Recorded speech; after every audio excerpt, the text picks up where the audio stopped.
Well, good morning, everybody, and thank you for being here. My name is Tim Berry, and I have the privilege to serve as the Global Head of Corporate Responsibility and the Chairman of the Mid-Atlantic region at JPMorganChase.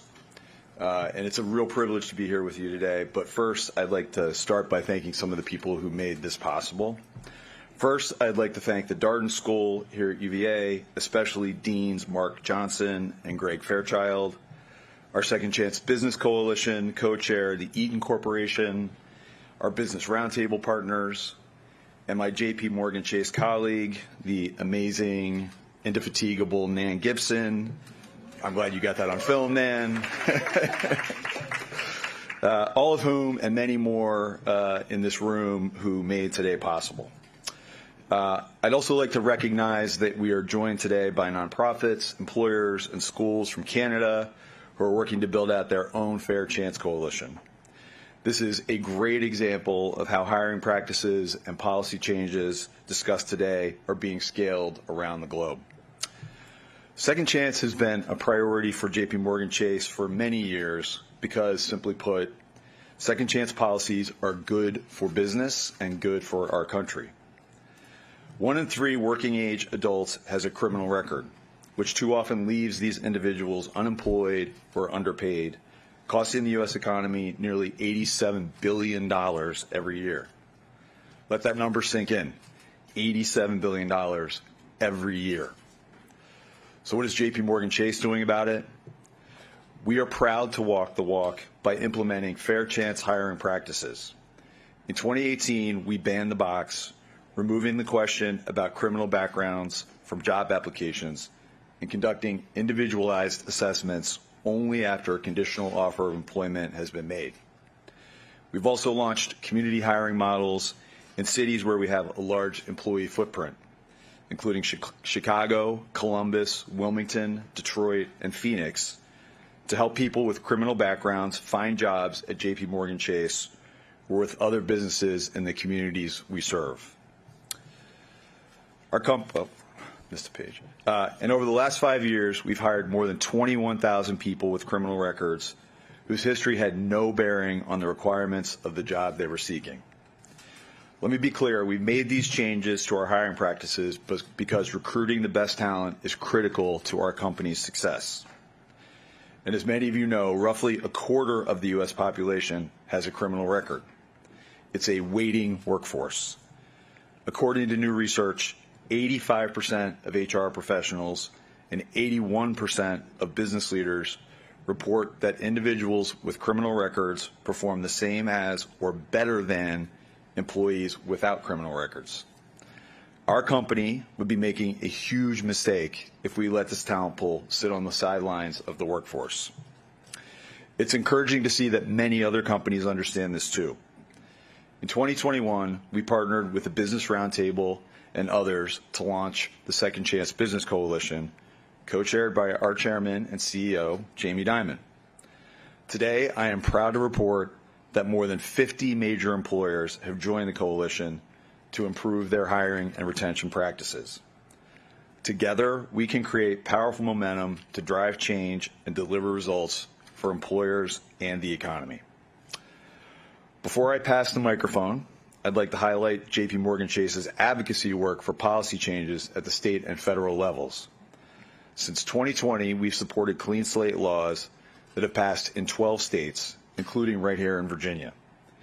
In addition, we're continuing to push for Congress to pass a federal clean slate bill, which includes establishing a process to automatically seal certain nonviolent arrest records. And we are doing our part to ensure the communities we serve benefit from these changes. Alongside our local employees and legal aid partners, we've hosted expungement clinics in our community branches in Chicago, Columbus, and Wilmington, among other cities, helping more than 1,000 people. Today, we're also releasing an expungement clinic playbook, which is available on the Second Chance Business Coalition website. The goal is for other companies to use this resource to host expungement clinics in the communities they serve. So with that, let's dive into today's agenda.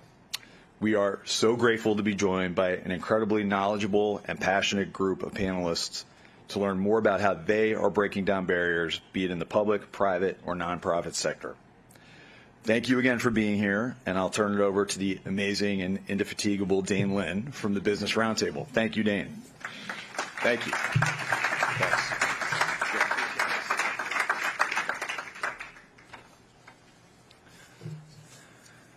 I need Tim to talk to my wife. Amazing.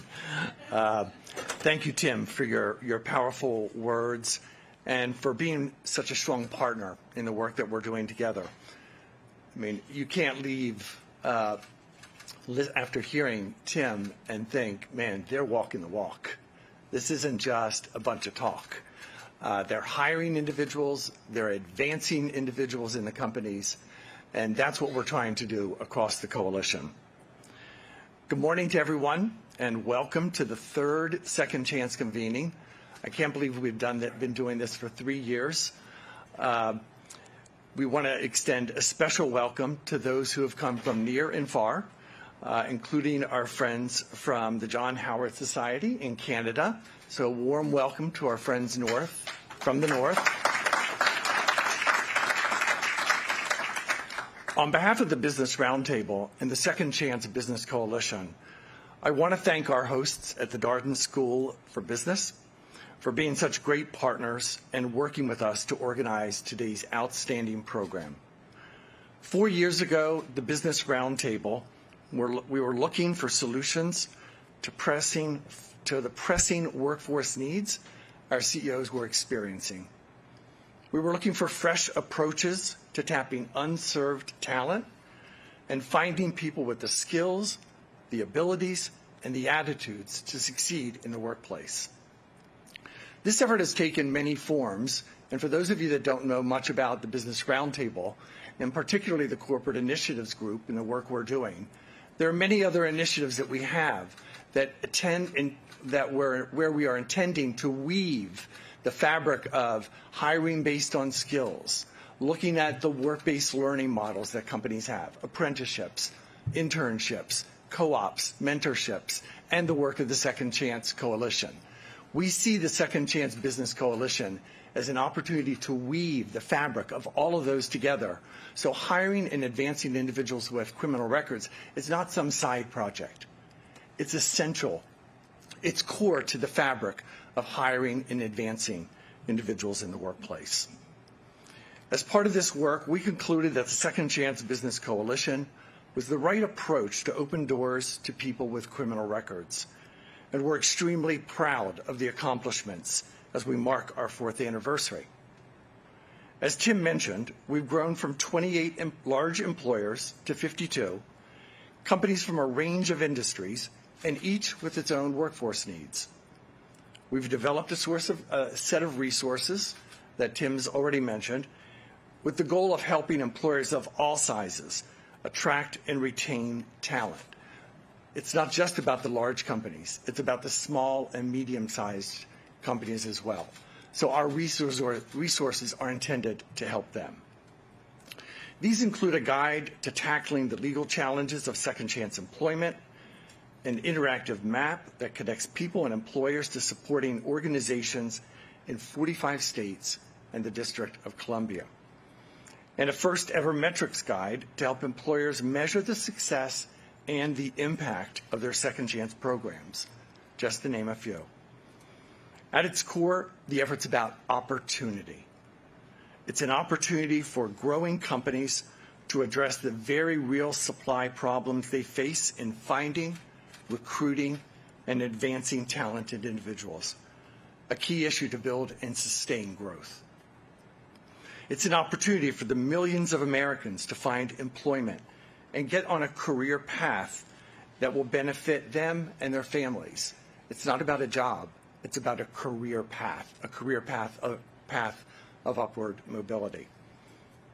As a result, second chance programs create an opportunity for these families to begin building generational wealth, helping to break a cycle that hobbles individuals with criminal records and the communities and the entire nation.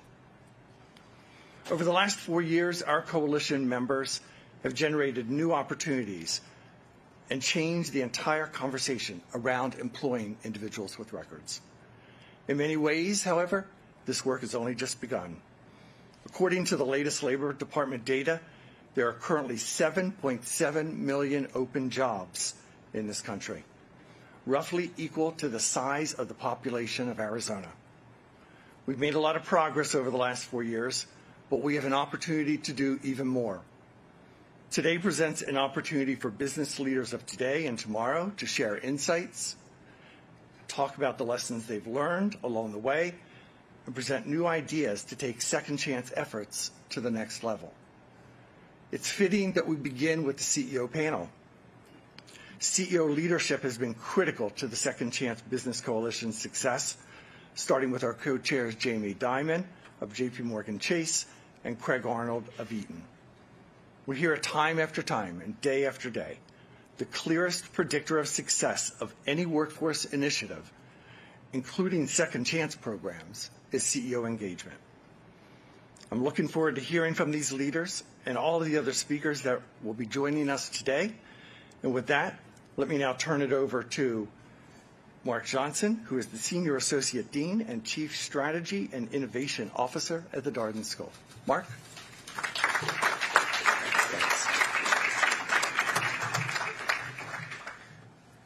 Well, thank you to Tim and Dane for those words of welcome. Let me just echo on behalf of the University of Virginia Darden School of Business our great thanks to all of the partners and everyone who is here today for this timely and very important conversation. We're delighted to welcome you all to the Sands Family Grounds here at Darden DC Metro as part of the University of Virginia's Northern Virginia ecosystem. Darden is really honored to be co-hosting this year's Second Chance Forum through our Institute for Business in Society. As a business school, some may be wondering our role in the conversation as a university. And at UVA, we really believe in the research and teaching mission, but also the service mission, our commitments to the Commonwealth of Virginia and more broadly to society. And at the Darden School, we've always believed strongly in the importance of responsible leadership and the role that business plays in society. The conversation about how business can engage with all of its stakeholders to create value is an important and timely one, and one that we know is important, as we've heard from Tim in the work that they're doing at JPMorganChase and the work that the Business Roundtable continues to do with its partners. So we're really delighted to be able to be a convener and a partner for today's conversation, and also to invite everyone who's here to join us if you would like after the convening for the Fair Chance Business Education Consortium convening, work through Resilience Education and a consortium of business schools and Ascendium to think about our collective impact on those individuals who have been impacted by the justice system and the ways that business education and fair chance employment really can go together. I have the opportunity now to welcome and introduce our first panel to kick things off with some really excellent insights on skills-based employment and second chances from a group of CEOs who are founding member companies of the Second Chance Business Coalition and have been leading in this space and work. The panel will be moderated by Emily Wilkins, who's the D.C. correspondent for CNBC, where she covers Congress, key regulatory issues, and policies that impact American businesses and the economy. Our panelists include John Stankey, the chairman of the board and CEO of AT&T. He has been CEO and president since July of 2020 and was elected chairman in February of 2025. We also have Tamara Lundgren, Chairman, President, and CEO of Radius Recycling, where she has been President and CEO and a Director of the company since 2008 and Chairman of the Board since 2020. And also Peter Quigley, President and CEO of Kelly. Kelly has been CEO since 2019, and under his leadership has been championing today's temporary workers and best-in-class experiences for organizations.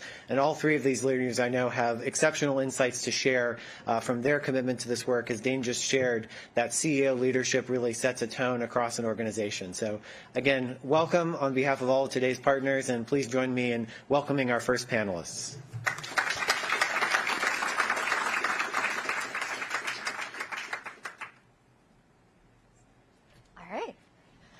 Thank you, Mark. Thank you, everyone, for being here today.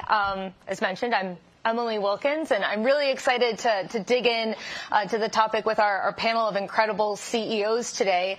And I think I'm just going to start off with maybe the 30,000-foot question, is talk to me a little bit about how your companies and why your companies embrace second chance hiring. And John, do you want to start? We'll just go right on down the row.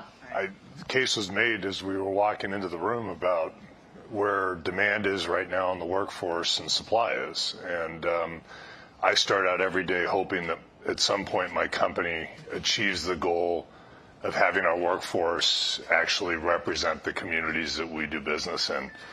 And we sell a product and service that literally every American in some way, shape, or form can use in their life. And we'll be better as a company when our workforce actually lines up exactly in the way that we serve our markets. And so when you look at a company that hires, we probably do roughly 30,000 individuals a year. It's a great opportunity for us to achieve that goal. We've been on skills-based hiring for a long period of time, and this was a natural extension. We kind of examined our practices of why people were falling out of the funnel at the front end of skills-based hiring, and screening questions like criminal history was one of those things. And we said, why should it be any different than anything else? So we do blind processes up front to increase the size of that funnel so we get the best qualified people. At the end of the day, when I talk about my job, CEO is my vanity title. The truth of my job is I'm the Chief Human Resources Officer, because it's all about what kind of talent we have in the company and how well it operates. And this is just a natural way to get better qualified talent and meet and demand our needs and support our needs that we have. So thank you. Yeah. So similar to what John said, we looked at it really as a business case proposition. The labor pool that we needed to do our business, which is in the steel manufacturing and metals recycling space, was shrinking. So we needed to find more avenues to recruit talent. We found a demographic, the second chance demographic, that had a huge component. About 30% in this demographic are looking for work, and we're not being given access to jobs. And so we then figured out that we could develop the framework and the methodologies to identify that talent, reach out to that talent, recruit that talent, and retain that talent. And it was very synergistic, a big group of people who wanted jobs, a large organization like ours who needed that talent. And then there's the harder to measure, but still so important, what it does to enhance our culture. Because by hiring and seeking out second chance individuals, we're really reinforcing our culture. We're really walking the talk that we see you. We know we can identify your talent. We can help you reach your potential.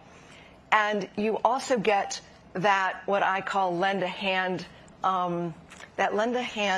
reinforcement, where when these individuals decide they want to share their stories with their colleagues, it's a lend a hand. They are helping their teammates learn where training and learning is necessary, and looking out for each other. So it's a culture enhancer as well. Yeah, all well said. It's not only at Kelly for us. We place almost 400,000 people in jobs every year, working with thousands of companies across the country. And really what we do is connect people to work. And our customers require talent, and finding talent can be challenging. And so for us, second chance hiring is not just the right thing to do, it's also good business. Helping our clients find talent, as John said. And so what we have been working on is trying to break down barriers that prevent more people from getting access to meaningful work. And second chance hiring is a prime example of that. You heard the stats in the opening.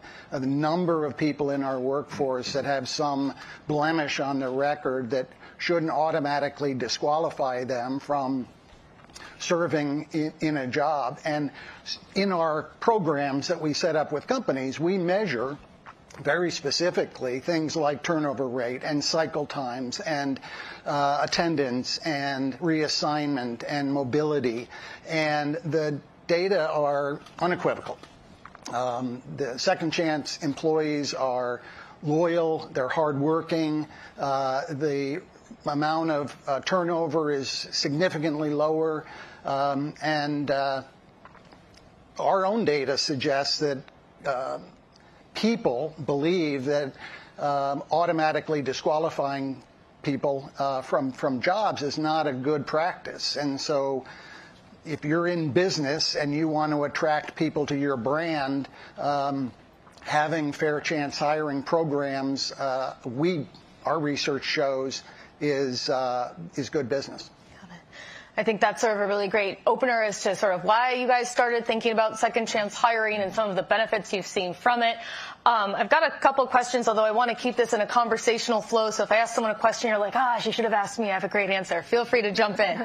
But John, I'll throw you the first one, which is if companies are thinking about implementing second chance hiring, talk to me about some of the challenges that you ran into as you implemented that. How did you work around those challenges?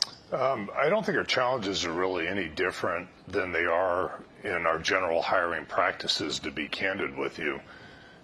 Getting over the hump of saying, do you absolutely, with an employee who fills out a requisition request to bring somebody in, are you being really clear on what you need them to do the job, or are you inflating skills? That's true for skills-based hiring, and it's true for second chance hiring.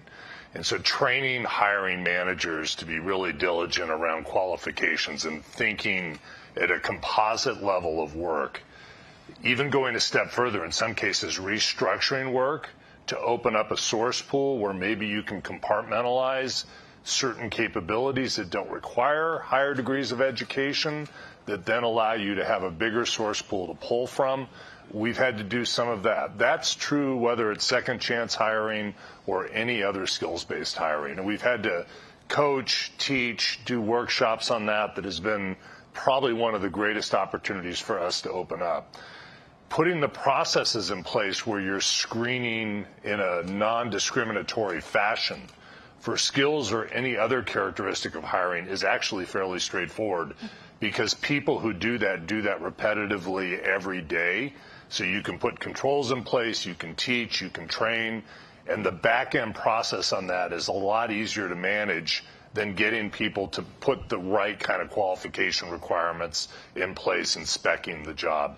And I would say that's probably been the biggest focus area, to open up the funnel a little bit for us and start to increase. The final thing is, when we're doing the assessment after the job is offered, and we're looking at the background, and if there is in fact a criminal history, it's being realistic about how much risk are you willing to take, and you have to get into some judgment areas. So somebody who had an issue that was 8 years ago probably needs to be looked at a little bit differently than somebody who maybe had an issue a year ago, and the circumstances around that, are really taking the time to delve into kind of what the story is around that to make an informed decision. We've had to improve our ability to do that. Anytime you have judgment in a business, it's a hard thing. For sure. And John, I also know that AT&T has, I believe, partnered with a number of local organizations, so you can sort of make sure that you're really reaching this demographic, providing them internet, providing them computers, providing them a space where they can actually come and apply for some of these jobs. Can you talk a little bit about that process and how that's gone to widening the pipeline? Well, sure. Nobody can get employment in this country right now if you can't get access to the internet, and if you can't be conversant in skills, it's going to be very, very difficult to actually apply for a job. And so we set up connected learning centers in metropolitan areas. It's part of what we've been doing with our $5 billion commitment to make sure every American has access to the internet. If you can't get it at home, or you can't get it in your apartment, you can come to one of these centralized locations to get access to a computer, to talk with people who can coach you through the skills that are necessary. And that's as simple as maybe filling out a job application, but it goes to even further capabilities, like people finishing certifications for certain skill categories and coming in every day to be able to basically buttress their qualifications. And we've had some really, really good success stories that have come out of this with individuals that have used that as their entry point to come in, get into the application process, have a stronger application, get coached on certain things they need to do through the interview process, and then ultimately land the job. And as Tamara said, get that job opportunity where they feel proud about it, and then their loyalty and commitment to that organization that gave them the chance tends to be deeper than the average hire. And that's always a good virtuous cycle when that occurs. Yeah, and Tamara, I wanted to come to you to talk because you mentioned culture, and I'm really interested to see a little bit of how you've seen this culture play out with the individuals who went through second chance hiring. I mean, talk to me a little bit about how having those individuals as part of your company has changed the overall culture. Well, we started our journey in 2015 because we did see this shrinking pool. And our first step was what we called banning the box. So when you applied for a job, there was a box that said, have you ever committed a felony? You check that box and the application process would stop. So we banned the box. And as John was saying, we started to utilize judgment in taking a look at the candidate, the severity of their crime, how long ago it was, whether there were multiple offenses, and we had to use judgment, and we worked with partners to do that. We actually started in 2019 with Dave's Killer Bread. Is anybody familiar with that? I had some last week. Okay. Yeah. So my company is headquartered in Portland, Oregon, and Dave's Killer Bread is out of Oregon. And then when Business Roundtable formed the Second Chance Business Coalition, we became a founding member of that. And so that process has, our HR group, our recruiting talent has come along in that process. And we hire about 8% of our new hires every year are second chance candidates. And they have taken jobs across 80% of our locations, which are across the U.S. So it's a broad-based applicant pool, and we've been able to hire those individuals across the country.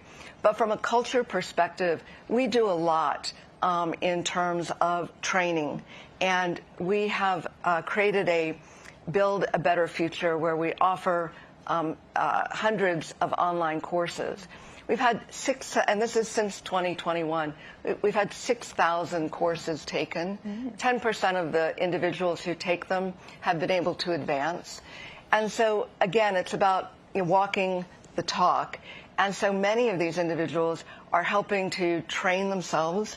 And then we invest in technology where we can assess the gaps, invest in training for that gap, and then measure about how, and assess, has that training helped move you forward. So we're very pleased with the process. From a retention perspective, it is similar at the entry level for us, which is still higher than what we want. A lot of what we do is outside, very physical labor. I mean, there's only 3% of my workforce are only traditional office workers. So this is very, it's heavy industry, if you will. And so, so the physical part of the job is probably just as impactful to retention as any other piece. But really focusing in on reducing job abandonment. That's where the biggest part is. It's not policy violations or code of conduct violations, which is what I think most people will think initially would be the problem. It's just the discipline and commitment to showing up for work at a certain time and not abandoning the position. Got it. I'm also curious, Tamara, if I can, because when I talk about culture, to a certain extent, I think everyone in this room definitely grasps the huge benefits that can come to society as a whole through second chance hiring. I'm also curious for your employees that don't come through that pipeline. I can sort of see coming to work and sitting down next to someone who maybe, stole a roll of toilet paper from a grocery store 10 years ago. It's a little more difficult to think about coming into work and working side by side with someone who has an assault charge. And I'm wondering how you kind of manage that with your employees, how you talk about the Second Chance program, and how that's a part of the wider culture, not just for those who came through that pipeline, but for others who maybe, never thought that they'd be working next to someone who had a criminal conviction. So first of all, when we hire someone, we don't identify the recruiting source. Mm-hmm. So it is up to that individual to share their story. And we rely on our judgment to make the assessment. There's a risk in hiring everyone for a whole variety of reasons. So this is up to the individual to share that story. We are very public. I mean, I'm here, but if you look at our annual reports and the like, we're very public about our support of the program. I talk about it in town halls or weekly communications and the like. So people know that we are recruiting second chance individuals, but they're not identified, they're not ostracized, and as I said, we haven't experienced code of conduct or policy violations, and we do experience code of conduct and policy violations, and I'm sure that there have been a few, but that has not colored the organization. And as I said, the way that we look at this is the severity of the crime, how long ago it occurred, and the frequency. And we take those issues, and then placing someone in a job, if the crime has been in handling cash, we'll put them in a different position. Mm-hmm. So you try not to create opportunities for recidivism. Yeah, I would add what Tamara said. I have an old adage that you get 10 AT&T employees together, you have a mini microcosm of society. That's just the way it is, and that means all the good and the bad that comes with a mini microcosm of society. That's just the reality of running a large workplace. And I think an important thing is you have expectations and standards around culture and how you treat one another and how you behave and what you do, and there are no exceptions to that. And that's true. So when somebody walks through the door and they come to their job, this person in this chair is expected to behave like this person in this chair. Mm-hmm. And when that deal is broken, there isn't tolerance for it. And that's true for any employee, no matter what the circumstances are. Mm-hmm. Peter, you've been too quiet down there. Not at all.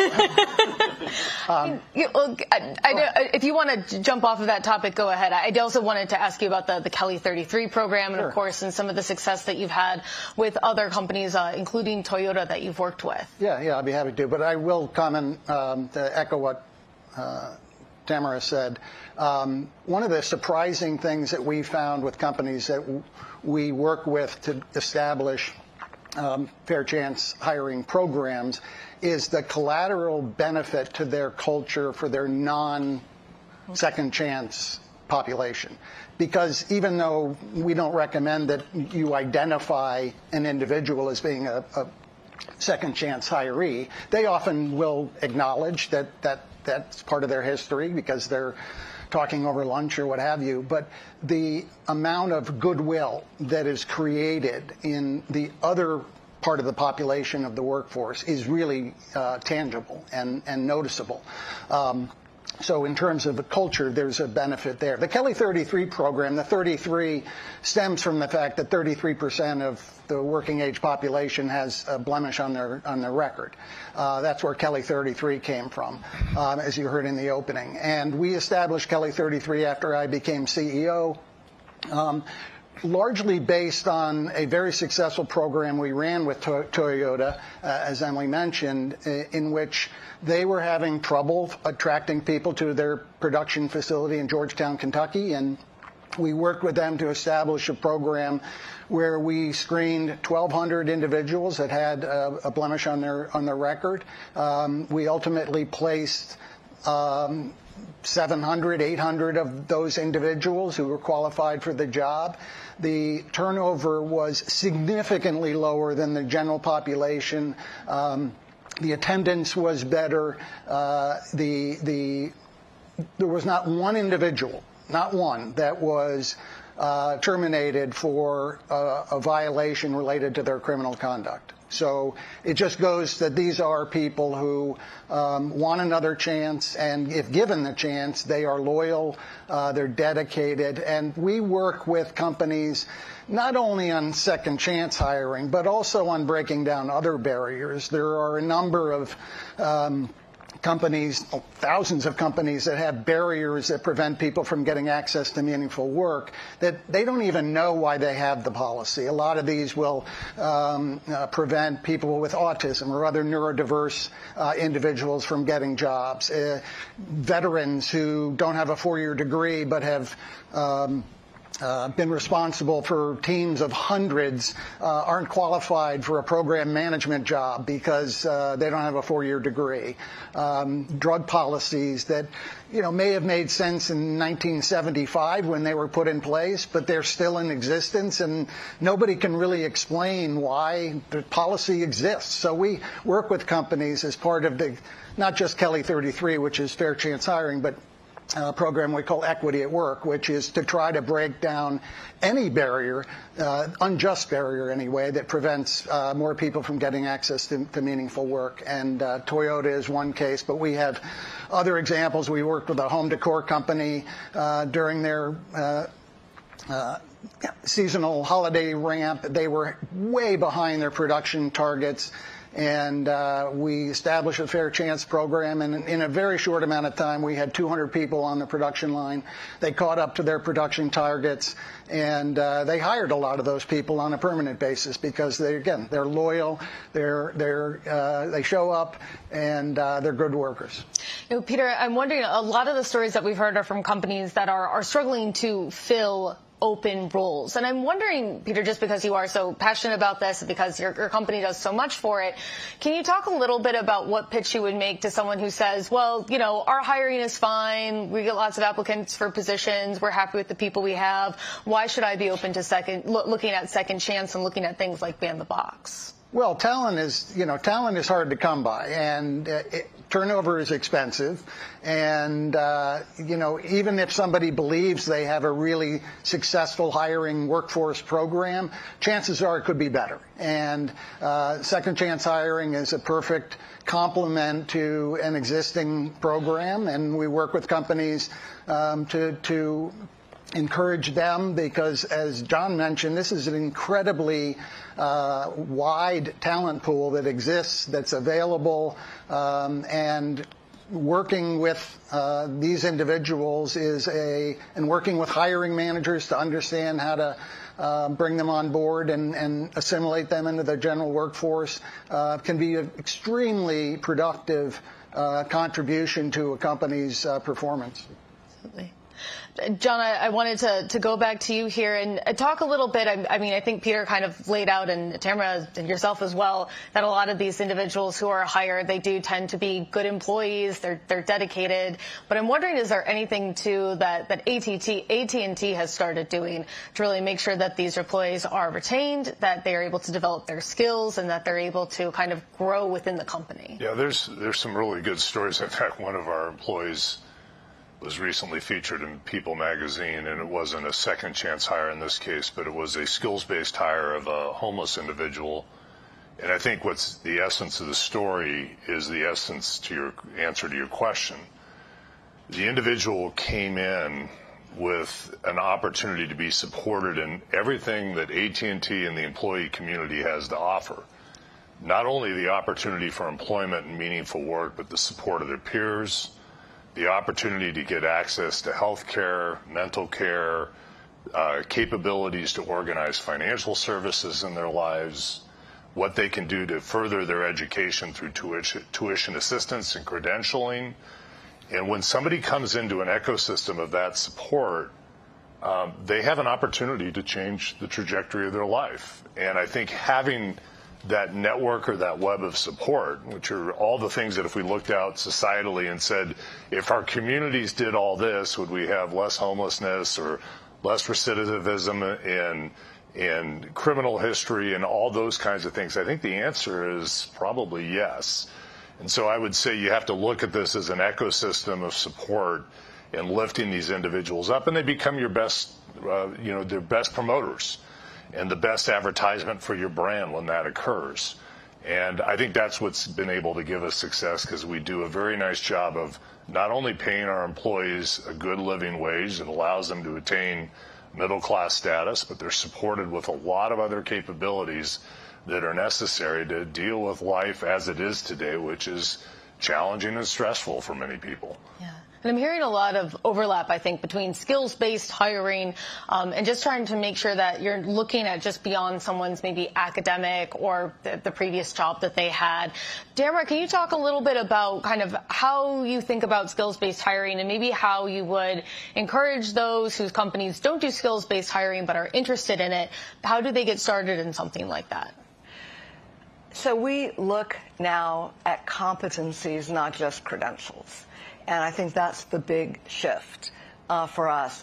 And for us, it goes to the core of what we do. We're a 120-year-old company that started recycling metal, and that's still the bulk of what we do. And so seeing value and seeing potential that's overlooked by others is core to who we are. And really aligns with skills-based hiring and second chance hiring.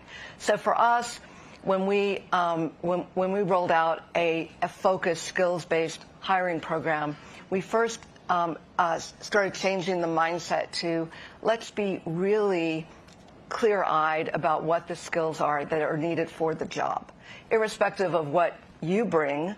What does the job really require, particularly in today's world when you can leverage technology and do other things. So that was number one. Number two was then really adjusting the hiring practice so that you could match the talent against the skills program. Third is being able to create the training, the resources to help people learn on their own or learn within a team so that they can advance themselves. So I mentioned our Building a Better Future program, which is a lot of training programs across everything from finance functions to production processes to metallurgy to a whole host of what we do. We have a huge take-up of people who undertake those courses and advance their careers. And one of the things that we say to every individual who we hire is we don't want you to come here for a job. We want you to come here for a career. We want you to be, part of the Radius family and part of our future legacy. And then lastly, it is all about measurement. So comparing what skills you thought the individual had or the individual thought he or she had against the resources and training against, do you still have that gap or have you narrowed that gap, and is this person ready for advancement? I'd offer, we were talking a little bit about this backstage, but I think the United States probably has something to learn from certain countries in Europe about apprenticeship and skills training. We over-index societally here in investing our capital into secondary education and degree programs, and oftentimes flushing it down the toilet in the process of doing it. I hate to be so crass, but that's the reality of it. One of the things we do is we go into local community colleges and we work with them to build in trade and skill capabilities that allow people to go in for a reasonable amount of investment and time and then be qualified to do things like be hired into technicians that can work with electrical current, that can do data communications work. These are great jobs. They don't require four-year degrees. They require some fundamental skills. But to do that in every community college system probably isn't optimal. We do it because we get good yield out of it. But a more rigorous approach around how we think about training trades and skills in this country and investing capital in that approach as opposed to subsidizing secondary education through loan programs exclusively, I think would be a good reorientation of our mindset and social characterization of what we think success is in our society, frankly. Yeah, no, John, it's a great point. I mean, I used to cover education policy, and I remember talking to a number of individuals who say, there are so many apprenticeships out there and skills-based, and you don't have to go to college for 4 years and rack up a bunch of debt to make a really good living and meaningfully contribute to society. Peter, I just wanted to kind of see what your sense is on this, because, again, I remember writing about things like ban the box almost a decade ago now, as a lot of states were considering legislation. And I'm wondering what mind shift that you've started to see within companies, within the corporate world, when it comes to things like second chance hiring, skills-based hiring. Yeah, it's a slow evolution. It actually, first, though, has to start with every company, and it started at Kelly when there was a particular individual that was a temporary employee working for Kelly, not working for one of our customers, and the manager wanted to hire this individual, but when we went through the screening process, it turned out he had a prior conviction. And our policy said we couldn't hire him. And this is 10 years ago, maybe. Fortunately, the manager was persistent, and she basically kept at us, and we changed our policy. And ultimately, that was the start of our evolution. We reviewed every one of our job descriptions, and again, while a 4-year degree may have been required for that particular job in 1967 when the job description was written, it isn't required in 2025. And so we basically cleaned our own house first because we didn't want to go to our customers and encourage them to clean their house if ours wasn't taken care of. And it's incredibly revealing, as I said earlier, when you talk to companies who want to increase the aperture to create more opportunity for talent, to increase the talent pool that they're drawing from, how many of them cannot explain why they have a hiring code, policy, what have you, that was written many, many years ago. And so companies are beginning to recognize the importance of opening that aperture, to increasing the talent pool that they draw from. And second chance hiring is a great way, and there are so many case studies. We have tons of them that reveal the benefits to organizations when they embrace and tap into the talent pool. I will echo what John said about the credentialing is really important to also acknowledge that there are a lot of jobs that can be done with some level of training, but not necessarily a 4-year degree. We work with community colleges in the communities to do much the same that John was talking about, to create curricula that are training people to jobs that are available, that are good-paying jobs that employers are having trouble filling. In Detroit, it's machinists. And you don't need a 4-year degree to be a machinist, but you do need some technical training because it's very sophisticated, high technology applications. And so we work with community colleges to do that and place people in jobs that are good, well-paying jobs, and they're contributing to their careers, to their families, and to their communities. And Peter, going back to, and I know you kind of touched on this a little bit earlier, but when you talk about cleaning house and talk about looking at things that are really kind of holding you back from accessing the full talent pool, are there other things that you would recommend that folks take a look at in their hiring process, other questions that might have needed to be there in the 1960s that maybe don't need to be there today? Yeah, sure. I would pretty much deconstruct all of the hiring practices that exist. And as John mentioned, training is so critical. Training hiring managers not to be tripped up by old tapes they have around what is a qualification or what a capability, what a skill is. And so really just having a thoughtful and comprehensive review of all policies that exist and stress test them, challenge them. Like, do we really need this? Is this preventing more people from getting access to the work that we have and the work that is available in the community? Well, I see that we are almost out of time, and I know you guys have a really incredible program ahead today. So John, Tamara, Peter, just wanted to thank you guys all so much for coming, for giving us the time, and of course for Business Roundtable for putting on such an incredible event today. Thank you so much.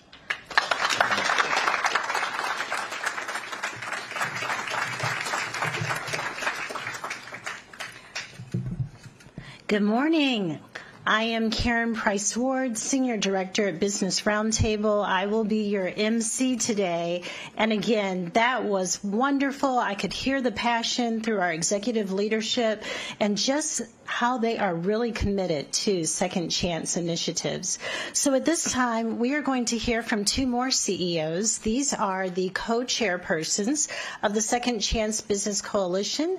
So if you will direct your attention to our monitors, you will hear from Jamie Dimon, who is the CEO and chairman of JPMorganChase, as well as Craig Arnold, who is the CEO and chairman of Eaton Corporation.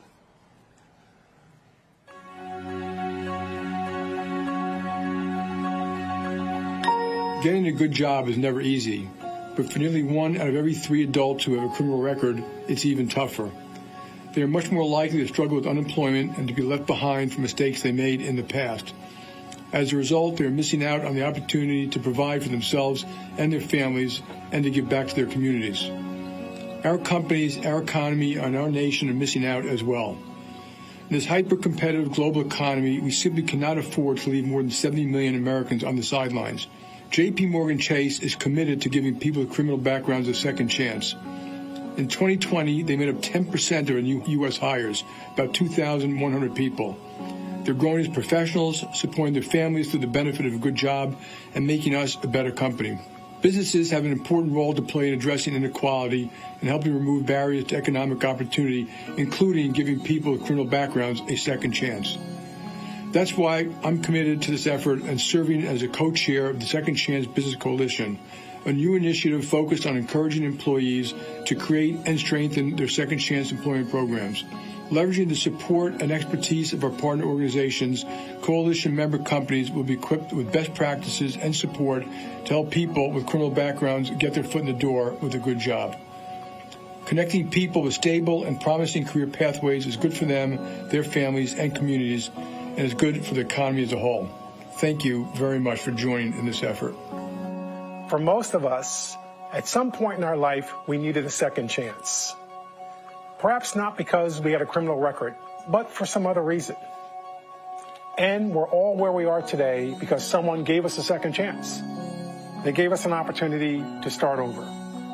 Well, the Second Chance Business Coalition is a way to give many in our society a second chance they might otherwise never have.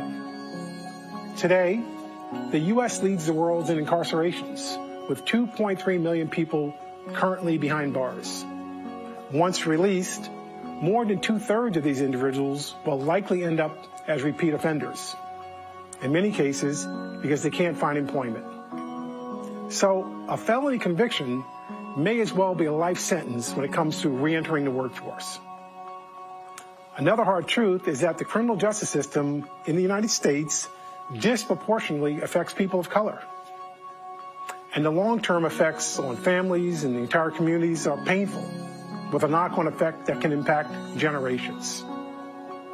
Incarcerations also cost the American taxpayers more than $80 billion a year. The Second Chance Business Coalition gives us an opportunity to change this, to make a real and lasting difference for individuals and for our economy. There are also benefits to organizations that implement second chance programs. For example, more than 80% of managers who participate in a recent survey said their second chance employees are at least as effective and often more effective than their other employees. So what is the Second Chance Business Coalition? It's an effort that brings together a broad cross-section of private firms that are committed to changing the narrative for individuals with a criminal record. It provides the training and the resources managers need to hire, retain, and develop second chance employees, while also connecting members and providing a forum for sharing best practices. These are just a couple of the reasons why more large employers are adopting second chance programs and why our coalition continues to grow. At Eaton, we're committed to business practices that support just and equitable treatment for everyone, and we're always looking for ways to improve those practices, which includes evaluating and expanding our workforce strategies. That's why I signed up to co-chair the Second Chance Business Coalition. This collaboration is a powerful way for companies to work together to improve inclusion, diversity, and equity in our workforces. It's the right thing to do, and I'm proud to be a part of it. I'm Craig Arnold, and I believe in second chances.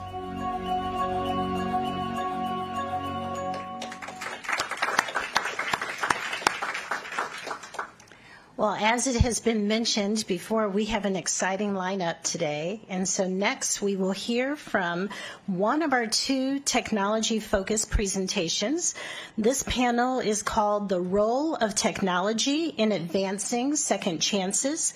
It will highlight the innovative ways that technology can be leveraged to empower individuals and organizations to embrace second chances.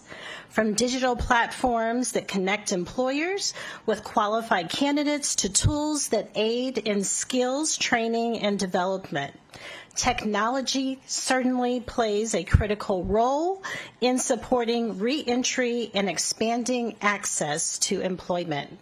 So today's moderator, I believe they're going to join us in just a few seconds here, is Ms. Lucretia Murphy, who is the Vice President of the Center for Justice and Economic Advancement at Jobs for the Future. Welcome, Ms. Murphy.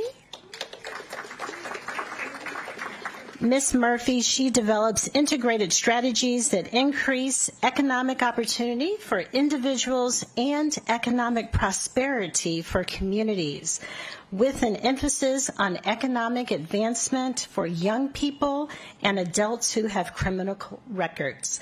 So at this time, we welcome you as well as our other panelists who you will introduce. Thank you. Thank you.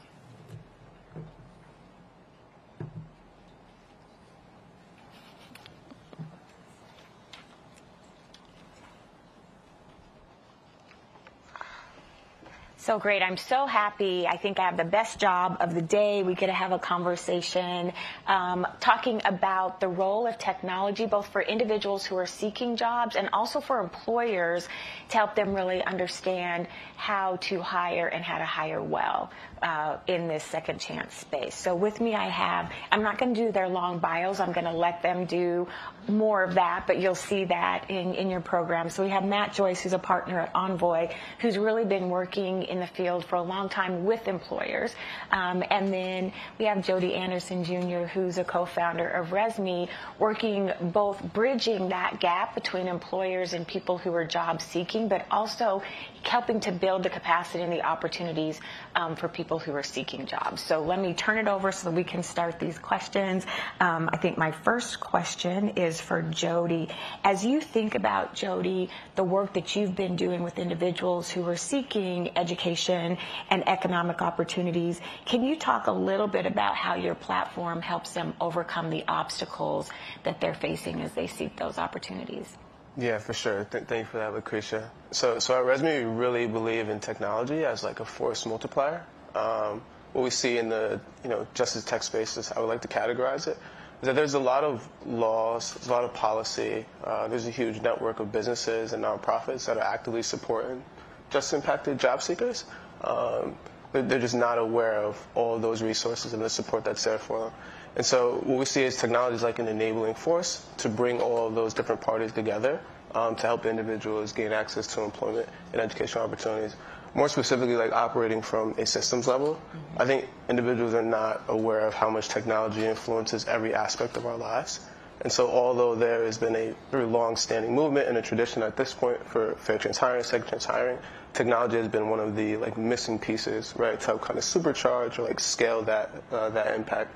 And so we definitely take that angle from being direct integrations with major platforms and then building custom workflows or layered solutions on top of existing software that's used in the recruiting, the kind of screening, and evaluation of justice impacted candidates. And that's helpful for thinking about the role that technology can play to both.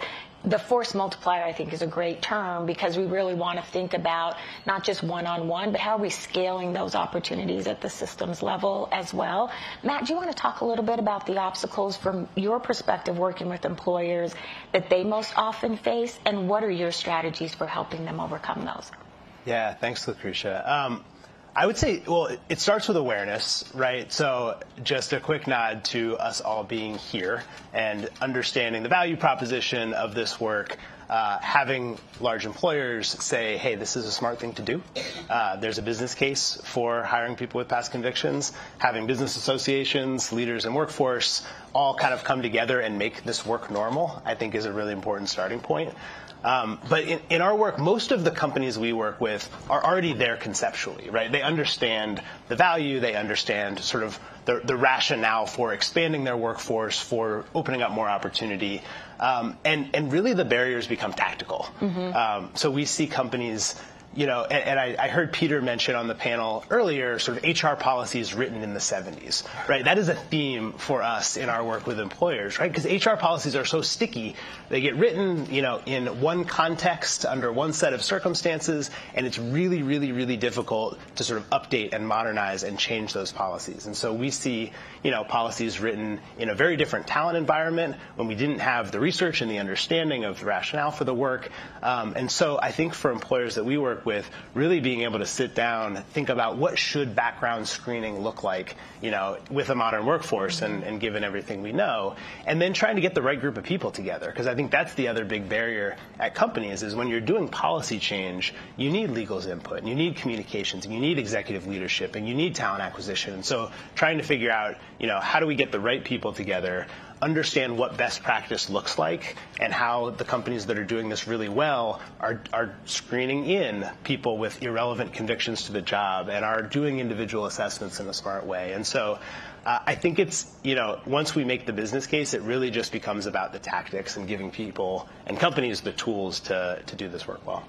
And Jody, as you think about bringing people into these opportunities, what are the gaps that you most often see as individuals start to enter this work? And maybe drawing a little bit from your personal experience, how do you help them use the technologies to overcome those gaps? Yeah, for sure. I would start with the individual who, let's say they're just impacted, because that's the context of this entire conference. They may not realize that there are a variety of laws in their favor, right? That if they were aware of them, it would enable them to be more confident to actually pursue opportunity, right? And then to leverage that law, right? And inform employers who may not be, you know, as advanced in, you know, second chance, fair chance hiring as some of the parties here today. And that there are steps that employers like ought to take or are mandated to take when they're assessing an individual who has a record after a conditional offer has been made. So you have that, either have ban the box, you have clean slate. There's all this legislation that's out there. And so we try to empower the individual with that knowledge, right? Like going into the recruitment process, right? Knowing what legislation is on their side and then giving them the tools to kind of craft and I'll get into this later, but their narrative around that, right? Or demonstration of their employability, rehabilitation efforts that they've taken, really tailored towards the evaluation criteria that employers are mandated to take, right? So we automate that on the back end, right? So let's say that just impacted individual doesn't need to know what's happening at a systems level, but we still empower them with that information, you know, beforehand to reduce stereotype threat and things of that nature. How are you seeing, because often we know people who've been incarcerated are going light speed in the technology space, right? Going from paper pencil tests while incarcerated to, hey, there's this thing called AI and it can revolutionize your world, right? And so your tools are bringing all of that together. How do you get people to the place where they're comfortable, they understand how to use it, and can really make it a tool for them? No, for sure. I'll go back into a bit of a personal story there. So I was also incarcerated like as a teenager, so from 15 to 25, various juvenile and adult maximum security prisons. And I remember being in there and then had the good fortune of going through Cornell University's prison education program. So had education very much at the forefront of my own kind of transformation in life. And but outside of, you know, being an academic in that context, I had a job, right? And I used to work in a factory, essentially, making license plates for the state of New York. I smile now, but it was a miserable job, right? And so I'm doing that very manual thing, you know, making the medallions, right, for like the taxi cab industry. And fast forward 5 years later, working in that warehouse or sweatshop, whatever you want to classify it as, I then get launched into a world after graduating from Cornell's program. My professors launched a campaign to get me out of confinement about 6 years early. And so I'm on campus, and there's this thing called like Uber. Right? So making these license plates in a very rote manner, and then there's this platform that you can like order a cab or something. Right now I know what it is, but then I'm like, what is this? Right? So technology just transforms the way human society functions. And there's this thing called like Airbnb and like Stripe and DoorDash, right? Whereas like I worked in the kitchen and we serve food to people, but you can order it online and someone will go shopping for you. And so what that put in my mind is that there's no way a just impact individual is like prepared for the radical transformation that happens because of technology, and then businesses really accelerating that. So society is completely transformed, right? And I think like that kind of like initial shock for me was that, okay, there's no crash course on this, right? You have to adapt. And then it was on me, like, where can I go where this innovation is happening? And that's for sure, Silicon Valley. So I transferred out there to Stanford and really started diving into technology, right? But there are some really fabulous designers and technologists, some of them on our team, those recruit really heavily, that have found very clever ways to design, software applications that are user-friendly, that are informed by the actual community and population that you're building for. And so very intentional about the design. But that's only half of the equation, because it still has to communicate to the business, who has a business objective, and they have their own workflows. We have to operationalize this like fair chance commitment. So we spend a lot of work doing that, but then still bringing the same modern innovations that we see in AI, right, to the user, right? So they don't have to think about like how it's built or what's actually going on, but that every engagement is benefiting them on their journey to secure that first step to employment, and then, of course, that career trajectory where they're really elevating their socioeconomic status. So with the user in mind, no one has to know how AI works. They just are using it in a way that's community informed and accelerates what they're trying to do. Exactly, and that's really informed by like partners, right? So community partners. We're very much a software startup, but it's the community partners that come and help us really design the platform, make sure it's like user-centric, make sure there's, because there are things that we miss, right? Just staring at code all day, right? That community partners help inform us that this is what needs to be done. These are some areas that we need to focus on. And I think being that kind of go-between between us as a platform and also the users and the businesses, right? That they understand what are the business needs and how can you tailor the platform so that it benefits everybody, but ultimately so that you're elevating the lives of millions of people who have criminal records. And I think that's such a good point, too, the scale of the numbers of people, the diversity of that population. And Matt, I wonder if you want to talk a little bit about how then employers, knowing they've got this broad population with diverse skills, how they can bring them more fully and really strongly embrace fair chance hiring beyond hiring. Yeah, thanks, Lucretia. I think the scale question is really interesting, and if you allow me to get like wonky for a second, I think one of the things in background screening that we should all be thinking about is how to make the population of people who are deemed fair chance, right, or second chance, much smaller based on the work you do up front before that candidate even comes through the door. Right? So the companies that are putting real time and effort into this are pre-adjudicating the convictions that are not relevant to the job. They're doing that work up front. They're changing their look-back period. And so the group that actually comes in where they see a record, where a group of people sees a record, is much, much narrower and is only relevant, presumably relevant enough to that job to then move on to an individual assessment.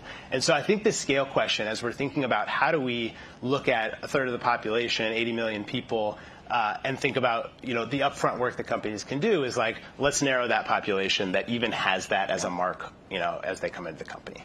But I think once companies sort of embrace this, it does become a more significant part of what they do. And so I think there's a lot of things that companies can do above and beyond just hiring to think about like promotion reform, right? Like a lot of companies may not even background screen at the very front end of the pipeline. Somebody may work there for a year, they get promoted into a supervisor role, they get that conditional offer, and then they run the background screen, and then they're not accepted for the job. And it's like, oh, what are we doing, right? Like that person has shown that they can do this job. They've checked all the boxes to get moved into a supervisor role, and then they can't accelerate. And so I think starting to think about when are we running these background checks, and how do we reform that for people who are already in the company. I think thinking about benefits, right? A lot of companies we work with who really start to open up the pipeline and build great partnerships and recruit proactively from candidates with past convictions may start to realize, hey, there's different benefits that we can offer for folks, particularly as they come into the workforce, to make sure that people integrate successfully and are retained longer term. And then the last thing I'll say, this has become a light soapbox issue, but I think thinking about your procurement, right? So large companies have a whole lot of employees that they influence who are not W-2s, right? Who are not part of their existing workforce, but come through suppliers. And, we heard from Kelly. Kelly's doing amazing work in how suppliers can engage in this, are doing construction on their capital projects, right? Are working, in facilities as outside vendors. And so, once you've figured out your fair chance strategy and you've got a model for it, you can go out to those suppliers and those vendors and all the people you have influence and say, hey, let's figure out how to do this together, because the ecosystem of employees, we may have 10,000 employees, but there may be 30,000 that we sort of touch through our work. And so really thinking about, how to embed these practices and this culture within the company, I think you start to see a much broader influence that companies can have with the broader part of the workforce. Yeah. And the influence is really, really powerful. And I wonder, Jody, if you would talk a little bit about what those perceptions are that we really are trying to influence with. I think we talked a little bit about that in the panel earlier, but there still are perceptions and stigma about people with records that keep either employers from expanding fair chance hiring, keep them from talking about it. Do you want to talk a little bit about those perceptions and kind of how you are approaching that?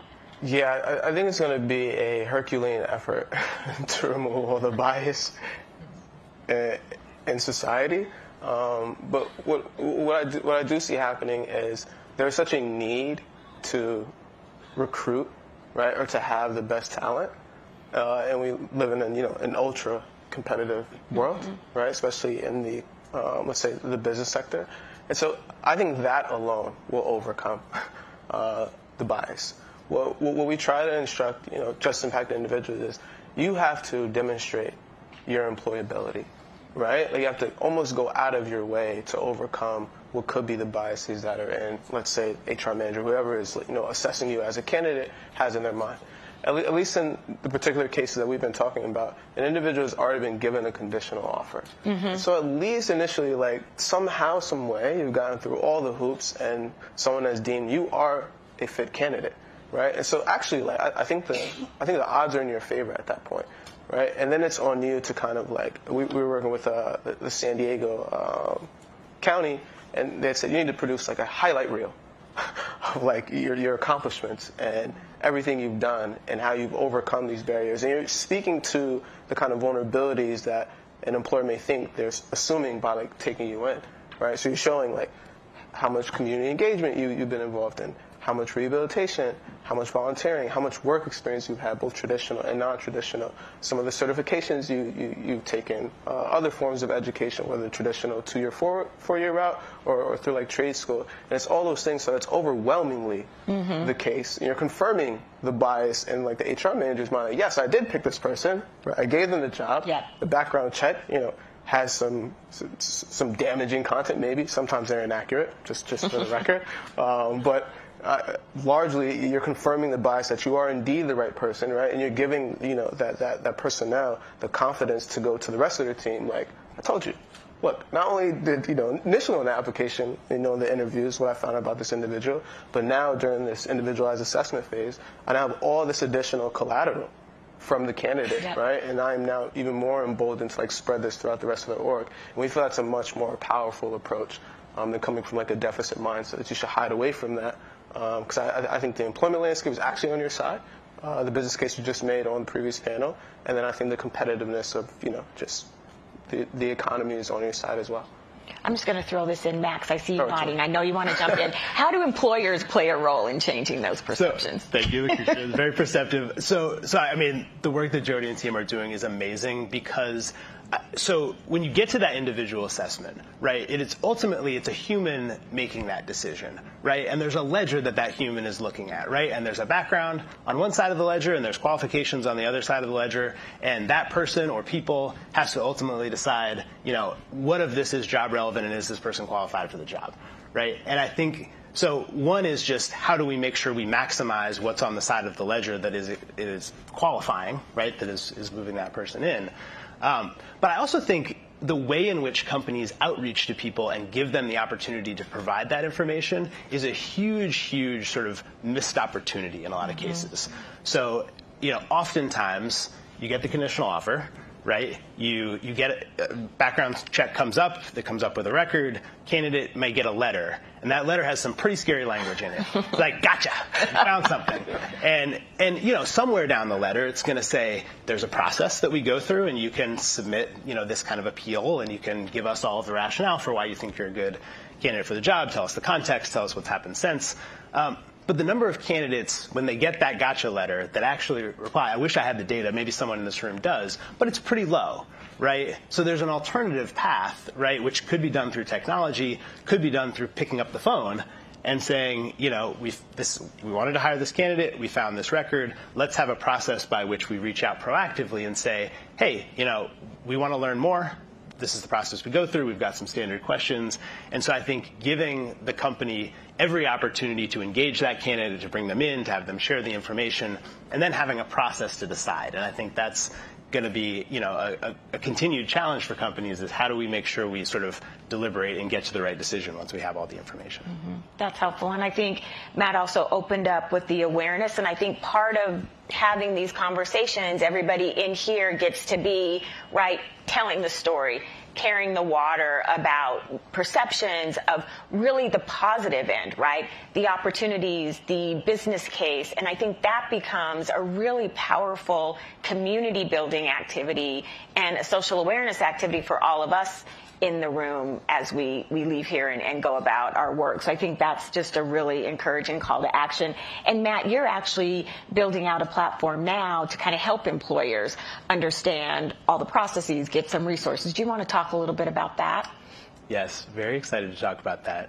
So our short background is we've been consulting for about a decade with large employers to try to figure out how do we, build and implement these strategies. What we've seen is, in that time, some real consistency in the actions employers take to go from where they're at to being a fair chance employer. And so what we've been trying to do over the last year is really put into a platform all of the kind of step-by-step processes and guidance that companies can go through in a more self-directed way so that we can reach beyond the companies that want to bring us in and spend a year with them to work on this to a group of companies that may be really motivated and engaged to do this, but have in-house capacity to kind of run the process and just need the tactical guidance to sort of carry them along the way. And so we have a slide or two. I don't know if we can pop it up, but what we've built and are actually launching today is called the Fair Chance Navigator. So it's a big day for us. Excited to kind of put it out to the world and announce it. Thank you. That was not meant to be an applause line, but thank you. And again, this is the actual product. Yeah, the actual product will come out later this spring, but it's really designed to go through kind of the sequence of steps and a sequence of modules that we think employers need to go through, from planning to policy reform to thinking about the candidate experience and how to run interviews, into recruiting strategies and community-based organizations that become part of their recruiting pipeline. And then ultimately into some of what Lucretia asked about earlier, which is like, how do we integrate this and how do we measure this work? And so designed across these 7 modules, if we go to the next slide, we can sort of zoom into a module. And so there's a few things that we've found. One is it's really nice to hear from other employers who are doing this right. And so the Navigator has in each section sort of advice from best-in-class employers that are doing this. And then we go through sort of step-by-step best practice. And so the hope is that employers are sort of looking at their own practices, are looking at what the guidance says and what we've sort of deemed as best practice, and then ultimately sort of documenting some of the changes that they can make so that they come out of this Navigator with really sort of a customized strategy of how to do that. So if we go to the next slide, I promise this is the last one. Each employer is kind of going through action by action, right, and saying, all right, let's do a little scavenger hunt and figure out what our own policies are. Let's compare that to what's best practice in the field, and then be able to sort of come out of the resource with kind of a clear and customized strategy for how to make these improvements, how to make these changes, and to become a fair chance employer. So encourage folks to check it out. There's a QR code on the next slide if you want to go in. Again, we're sort of in the pre-registration phase right now, so the basics are there, and later on in the spring, we will be launching this to the employer community. And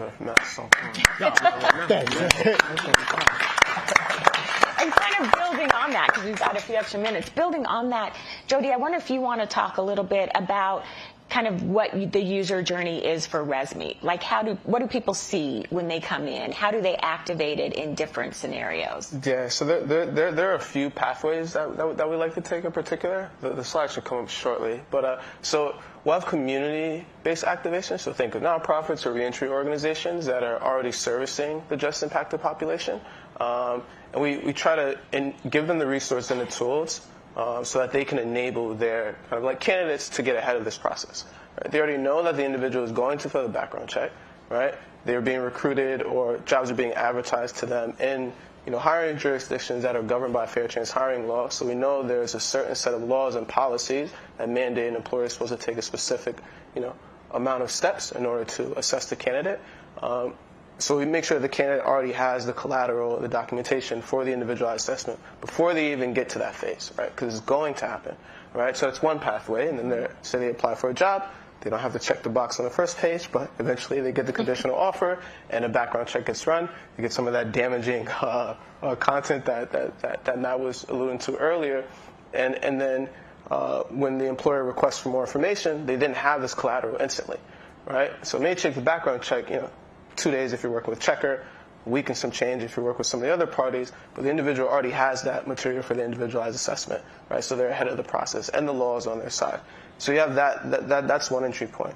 And then the other way is for employers who have already adopted fair chance hiring as a strategy, but then like the direct integration with our platform.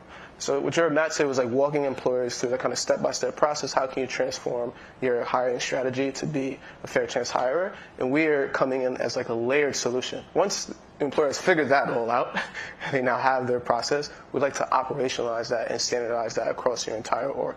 Right? So we'll integrate with whatever like HR software that you're using, right? And whenever you are mandated to perform an individualized assessment, right, that is triggered at the same point that you would, run a background check. And that messaging goes out to the candidate with the company's kind of branding and messaging. Like, we are a second chance employer, right? This isn't the end of the journey. Here are the resources we have for you. And one of these is this individualized assessment. We would like to know more about you, what happened, like give us some more context. And that messaging is like important, right? Much better messaging than what you get from the background check provider. No offense to the background check providers who may be in the room. And then as an employer is going through their own process, mind you, it doesn't matter if you are an advocate for fair chance hiring, if this is the policy of your organization, there is a standardized workflow. And so we help operationalize that workflow. So any HR manager who's dealing with this particular population now is a step-by-step process to perform an individualized assessment, and they get that collateral back from the candidate because they've been prompted by the company to produce this information. So all that comes right into the same system of record for the employer. And whether they decide to hire the individual, we think they will because they made a conditional offer, or not, it's still a compliant hiring decision based on whatever hiring jurisdiction they're operating from. So you can go to the next slide, I think. That was a lot. And then, of course, we've seen companies do it very manually. They'll have different policies, different managers have different ways of doing things. May not be consistent across the entire org, even if individuals are getting hired. So you definitely want that consistency. And we try to, operationalize that. So much faster when you're doing it with technology. I think the example with like DoorDash, right? It's just like faster to get a burger than if I walk down the street because you press a few buttons, same exact thing. And then you also have like evidence of you adhering to fair chance hiring laws and your commitment to being a fair chance hirer, all within the same system of record. And so we like that as a big component of what we do, kind of standardizing that process with assessments that are tailored towards the law that you're hiring. And so if it's New York City, it's different. If it's San Francisco, it's different. If it's Austin, Texas, it's different. Seattle, Washington, and the list goes on. We make sure that that's all automated and tailored to your particular hiring needs. And then the very last slide, I know I'm going through a lot, but you can. This is probably our greatest, act right here. So Workday, and I know a lot of people use Workday, major HR system. And so our approach to like integrate at a systems level is evidenced by this. So if you're using Workday or any other major HR system, we're able to integrate fully, right? And so you don't have to go to another platform or like sign up, enter a bunch of emails and passwords, all that stuff that we all hate when you sign up to a new platform. And you can just use your standard recruiting process and then insert this fair chance hiring component in the same way that you would order a background check package or some other like add-on, right? So we try to make it as simple as possible for employers to already who are already doing this, who want to be doing this.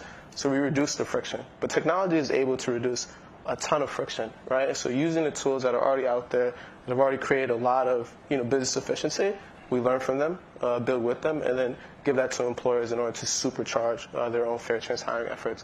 So you can definitely QR code, check that out. More on the way for sure, but always happy to share the latest developments with people who actually believe in the movement. That's great. That's great. And I think one important thing, and Matt, I'll let you talk a little bit about this too, is both of you mentioned this, the technology follows the process. Mm-hmm. So it's very, very important that the employer is thinking what they need to have in place and what they don't need to have in place. Then you bring in the technology to do that. So, Matt, do you want to talk a little bit about that connection that you all are working on? Yeah, well, first, and this is amazing, and just I'm so grateful for the work that Jody and Resmi are doing. And I think part of it that I think from employers is so valuable is, so if we think about sort of negligent hiring risk as one of the reasons, and a pretty big one of the reasons that people get anxious about this, one of the things that we've learned, and I know there are researchers in the room that have learned more about this, is first of all, that risk is pretty overstated, right, of it actually happening. But second, that documentation is such a key part of this. If you can document and rationalize why you're making a decision, the likelihood that a court finds you negligent is so much lower. And so technology as a means to documentation, again, may sound pretty wonky, but I think that's going to be a huge selling point for this, because it gives employers a space to say, no, we didn't just hire someone willy-nilly, we did the analysis, we went through this process, we got the information we needed, we documented that, and this is why we made the hire. And I think that's going to go a really long way in sort of reducing that perceived or real risk around negligent hiring. Yeah, and especially you had mentioned before, these are humans making decisions, right? And to know that you have behind you, if I follow this process, I can have the information I need to make a decision, but also have the information that the company needs in the future. So I think that all goes a really long way. Just one last question. I don't know if there's a final roundup that anybody wants to share about how to find you a little bit later to talk about any of the products that you've launched or any next steps that are coming out. Yeah, I think we're going to be somewhere. We're going to be here all day and tomorrow. But we're definitely in the building. I think we have a booth. My co-founder's back there. Peace sign. There he is.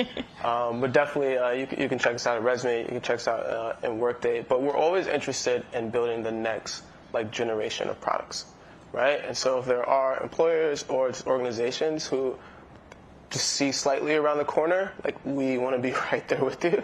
And so if there is some gaps in innovation that you see are necessary, I think we have our core products, we have our motion and momentum, but there's always more we could be doing, but we wouldn't know that unless the actual employers tell us here's this thing you ought to be doing, you ought to be building, right? And I think co-building is a huge part of how we even land on some of the innovations we have. Even some of the work we do with JFF and Envoy, they just have insights that we don't have. We're young college kids and dropouts, we didn't know this stuff, right? And so it's nice to have that insight, and then we could build those innovations. And of course, the research, right? We have a huge research component, coming out of universities, so to evaluate and test and make sure the efficacy is, as, grand as we would like it to be. So definitely want to put a call out there for the employers or other groups that are looking to use technology to to advance the movement for sure. That's great. Thanks, Jody. And I'll just add, so part of why I think technology and some of these platforms are helpful is because what we don't have a lot of in this field is industry standards, right? What does good look like when we do background screening, when we do recruitment, when we do talent acquisition in this work? And so I think the work that we're doing gets us partway there, right? It sort of is trying to show what best practice looks like and what the best version of this looks like. I think true industry standards are going to come in spaces like this, right? And so our hope with the platform is it gets sort of as far and wide as possible so that employers can say, all right, there's like a way to do this, and we can keep adapting it and growing it and adding sort of perspectives in it over time. But I also think like what the field really needs is us to come together and say companies don't have to do this by themselves. They don't have to feel like this work is one by one by one by one by one, and everybody has to have their own strategy and their own policy and their own methodology. Because, you know, we can, if we start to say as an industry, you know, there are, you know, irrelevant convictions, there's sort of, you know, a time lapse from conviction, all of these things that we can start to look at as like, hey, we just automatically greenlight this stuff in, right? We didn't always look back years and years and years into people's records. And I think if we start to say, you know, sort of collectively through business associations and through top-tier employers and through the folks that are convening us, you know, there's a way to do this that can really minimize the impact of records as much as possible. I think that's the next step from my perspective, is that we're sort of out there saying, like, let's make sure we all agree on what good looks like, we all agree on like what real modern background screening looks like, and start to just make it easier for employers to adopt these practices. That's great. Well, thank you both for sharing. Please do check them out after this session in your break to learn more about these great products and how you can be engaged. And thank you all for listening.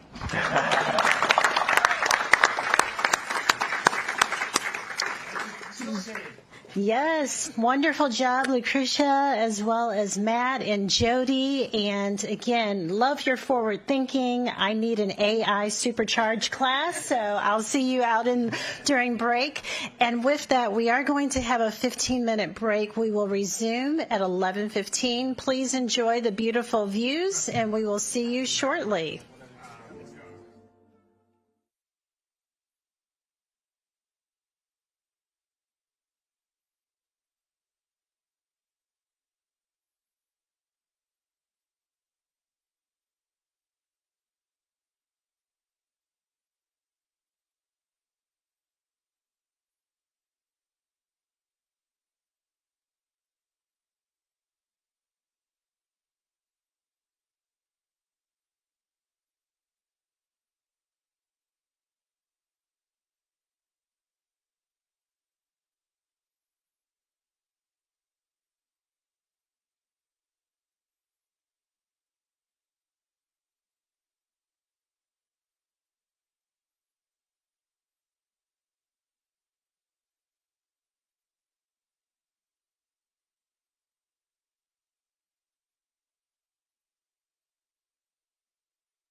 Ladies and gentlemen, if you will please take your seats, we'd like to begin the program.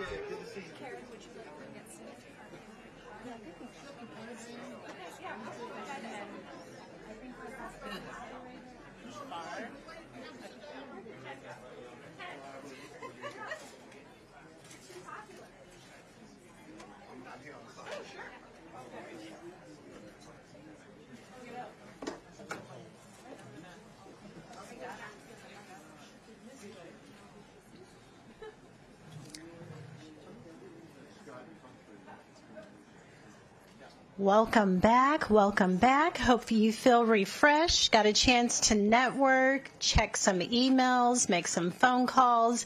We now have another exciting panel. Our next panel is Hiring is Local, Exploring Employer Partnerships in Local Ecosystems. This panel will showcase how Virginia-based partnerships between employers and community organizations support employment opportunities for individuals with records and bolster the local economy. They'll discuss innovative recruitment strategies, actionable steps, and best practices for identifying and collaborating with community partners to scale second chance efforts locally and beyond. So today's moderator is Mr. Ken Oliver. And before stepping into the role of Chief Innovation Officer at the Just Trust, Mr. Oliver spent almost 24 years in the California prison system. He was released from prison in 2019, and in 2020, he co-founded a nonprofit organization and designed an innovative re-entry model focused on providing people with records with housing and career paths in tech. His professional journey also includes serving as Vice President of Corporate Social Responsibility at Checker and Executive Director of their corporate foundation at checker.org. So he has been recognized by many national known publications, and at this time I'd like to ask you to help me welcome Mr. Ken Oliver, and he will introduce the remaining guests. Thank you. It's a pleasure for me to be here, and before I even started, I'd be remiss if I didn't mention the great work that Tierney at Resilience Education and Nan at JPMorganChase, and of course the University of Virginia for hosting this amazing educational and inspirational event. So thank you all for having us, and let's give it up for them. I'm not going to be able to do everybody justice, so I'm going to start here with Nicole and allow you to introduce yourself briefly, and then go down the line, and then we'll start and jump right into the questions. So Nicole. Awesome. All right. Thanks, everyone. Again, just let me echo the great opportunity this is, I think, to come together on a critical topic. Very proud and pleased to be here to represent the Commonwealth's workforce development ecosystem and the partnerships that we have with the Department of Corrections and many others across the Commonwealth. For those of you who may not know as much about Virginia Works, it's the Commonwealth's new workforce development agency. I have been the commissioner of this agency for the past 6 months or so, and it is really new, truly new, since July 1 of last year. And there is a great deal of effort being put in, I think, across the board to coordinate and enhance the innovative activities around workforce development that are happening very much at the local level across Virginia. And I love the title of this panel for that reason. I'm excited to talk a little bit more about some of those things that are happening locally. But just suffice to say, I think that there is just such an incredible emphasis across Virginia on the needs that both employers and individuals have related to workforce development in this new and evolving world of work that we find ourselves in today. And so very excited to talk a little bit about the work that we're doing related to second chance hiring and really more broadly what workforce development means today. Thank you. I'm Chad Dotson. I'm the director of the Virginia Department of Corrections. Really appreciate the invitation. Thrilled to be here today because, the Department of Corrections, we're literally in the Cabinet Secretariat of Public Safety and Homeland Security. We're a public safety agency. But I often say that this reentry and is what we do. Reentry, the reentry process begins at sentencing and continues on. And a big part of the reentry process, obviously, we're an evidence-based organization. We've narrowed it down to what we call success factors, and there are a number of success factors. What's going to help someone be successful? And employment is the big one. It's the key one. And so the reason I talk about public safety in this context is people need to understand that what we do in the reentry space and the hiring space provides long-term, lasting public safety in Virginia. And to some people that maybe are a little hesitant when we talk about these things, it's a great way I've found to frame it. And so, but this is what we do. I'm thrilled to be here, thrilled to continue these conversations. Thanks for the invitation. Thank you. Ken? I'm Kenneth Hunter. I'm with the Virginia Interfaith Center for Public Policy. I work as an organizer, specifically with the Virginia Consensus for Higher Education in Prison. We're working to expand access to college programs to people incarcerated. I spent 22 years in the Virginia Department of Corrections for a nonviolent drug offense, during which time there was not much access to these college programs after the elimination of Pell funding eligibility in 1994, I think. Fortunately, that has changed, and now we are putting a lot of effort into understanding this relationship between education and meaningful employment, a means for socio-economic mobility. And we know that this reduces recidivism and gives people an opportunity to contribute to the Commonwealth in a meaningful way and engage the workforce. So I'm really happy to be here. I want to add that too. I'm really happy to be here because I know what this means to the process. And it's going to change the lives of a lot of people. Thank you, Kenneth. We're going to dive right in. And this first question is for any of the panelists up here to answer, and hopefully all of the panelists will answer this. We know that stronger collaboration between prisons, businesses, and educational institutions is critical for successful reentry. What specific steps can be taken to build sustainable partnerships that ensure that people with a record have real employment opportunities upon release, considering 95% of people companies do background checks? Well, the one thing I would say is talk to me. Let's develop a partnership. You know, we have 40 different trades. In addition to the education, we have 40, our career technical education program, we have 40 different trades, 170 different programs within those trades. And in each of those trades, we work with the business community, number one, to determine what does the workforce need, who's hiring. You know, so we can create programs around that. We're constantly evaluating, reevaluating the programs that we offer in our career technical education. But how we deliver those programs is dependent on the relationship we have with the industry. How do you want us to train these individuals? What are you looking for? What skills do you need so that you can hire someone? So we're eager to talk to the business community, whatever the area is, because we're very sort of nimble in terms of being able to tailor what we offer to in terms of what's needed out in the community. That's right. Thank you for that. Kenneth, Nicole, anything to add? Well, I would add that, we've kind of, that's been our formula from the beginning, trying to understand this relationship between making sure that the educational offerings match the high demand employment opportunities. And there has been this historical representation of trades in the correctional system. We're putting this emphasis on education because we see the need for the trades, but we also see the diverse population that prison offers, meaning that there are people in prison good at a lot of different things beyond even just trades. We do have good tradesmen, but we also have people or an opportunity to engage a talent pool and equip them in a meaningful way so that they'll go home and be able to be a part of the Virginia workforce. And, we need that. We need that currently in Virginia more than ever. And we want to make this a place where companies want to come because we have equipped this population with the skills they need to be good employees.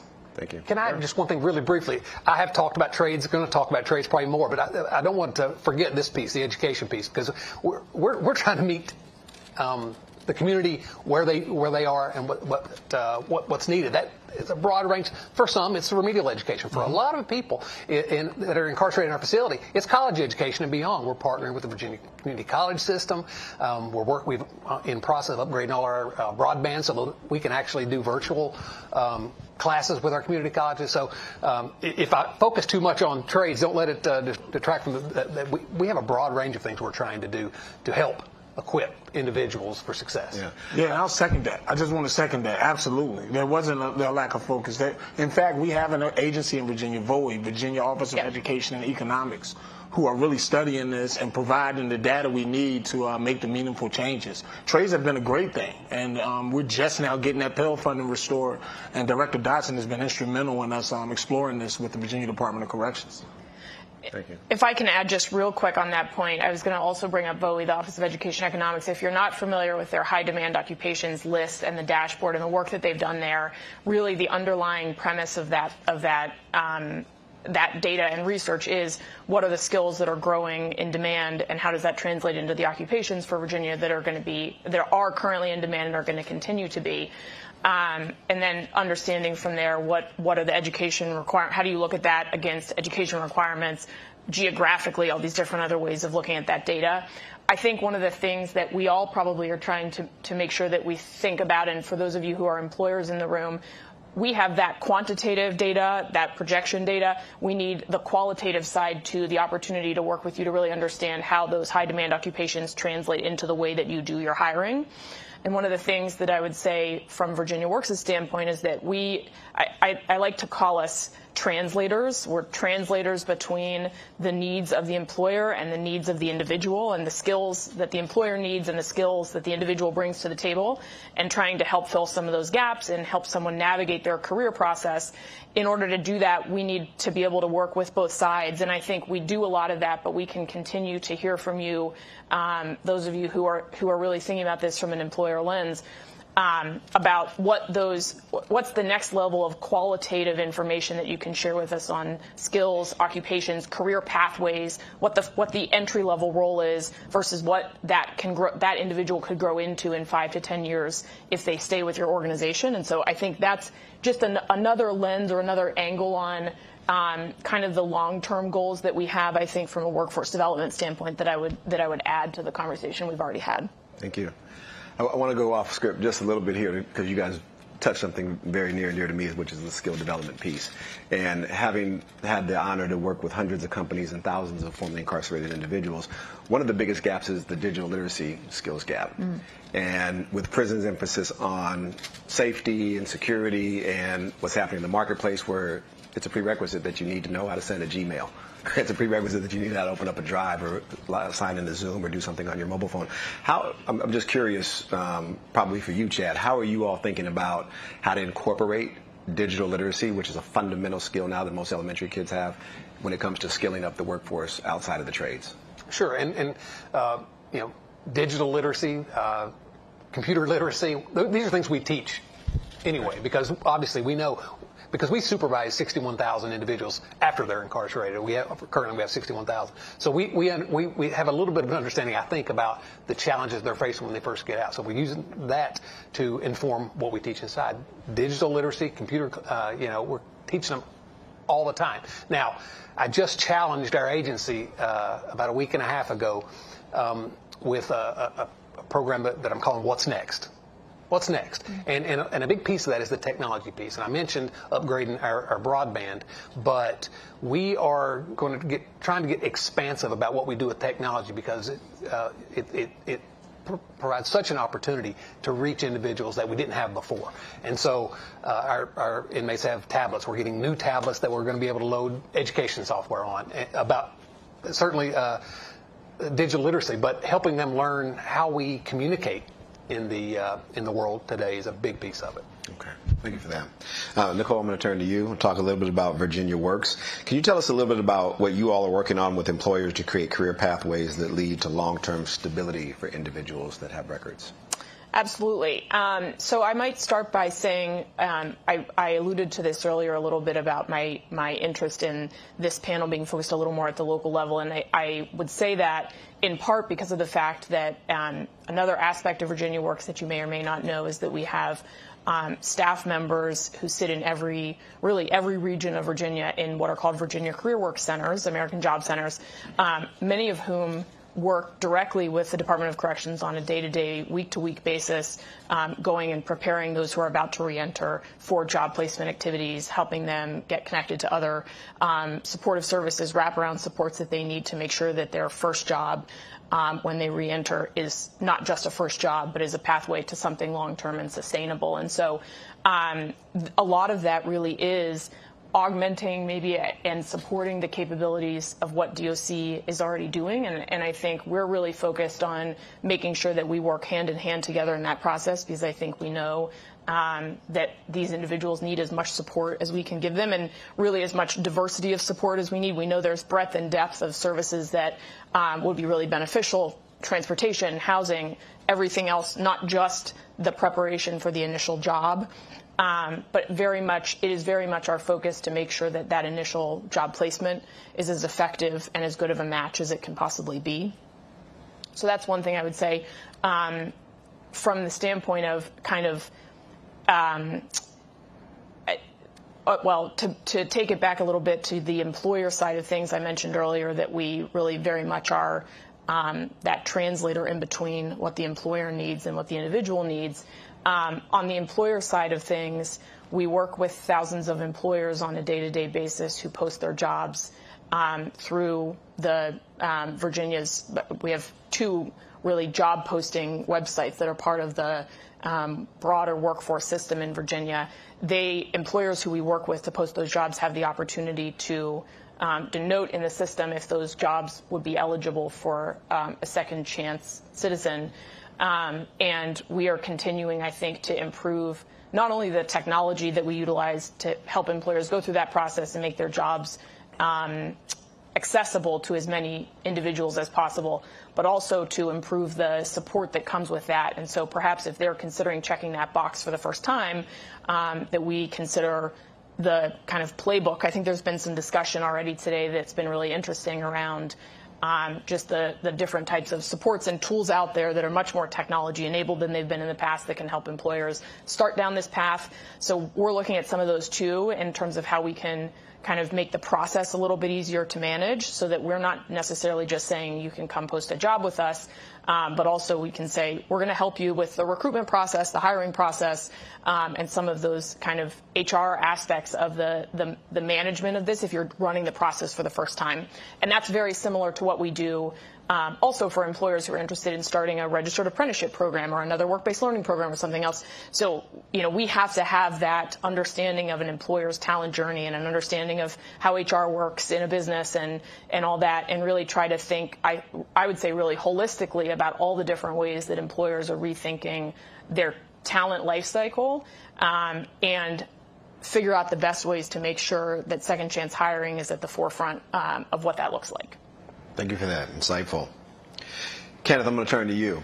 Completing education while incarcerated, we know, presents major challenges for folks, everything from resources to access.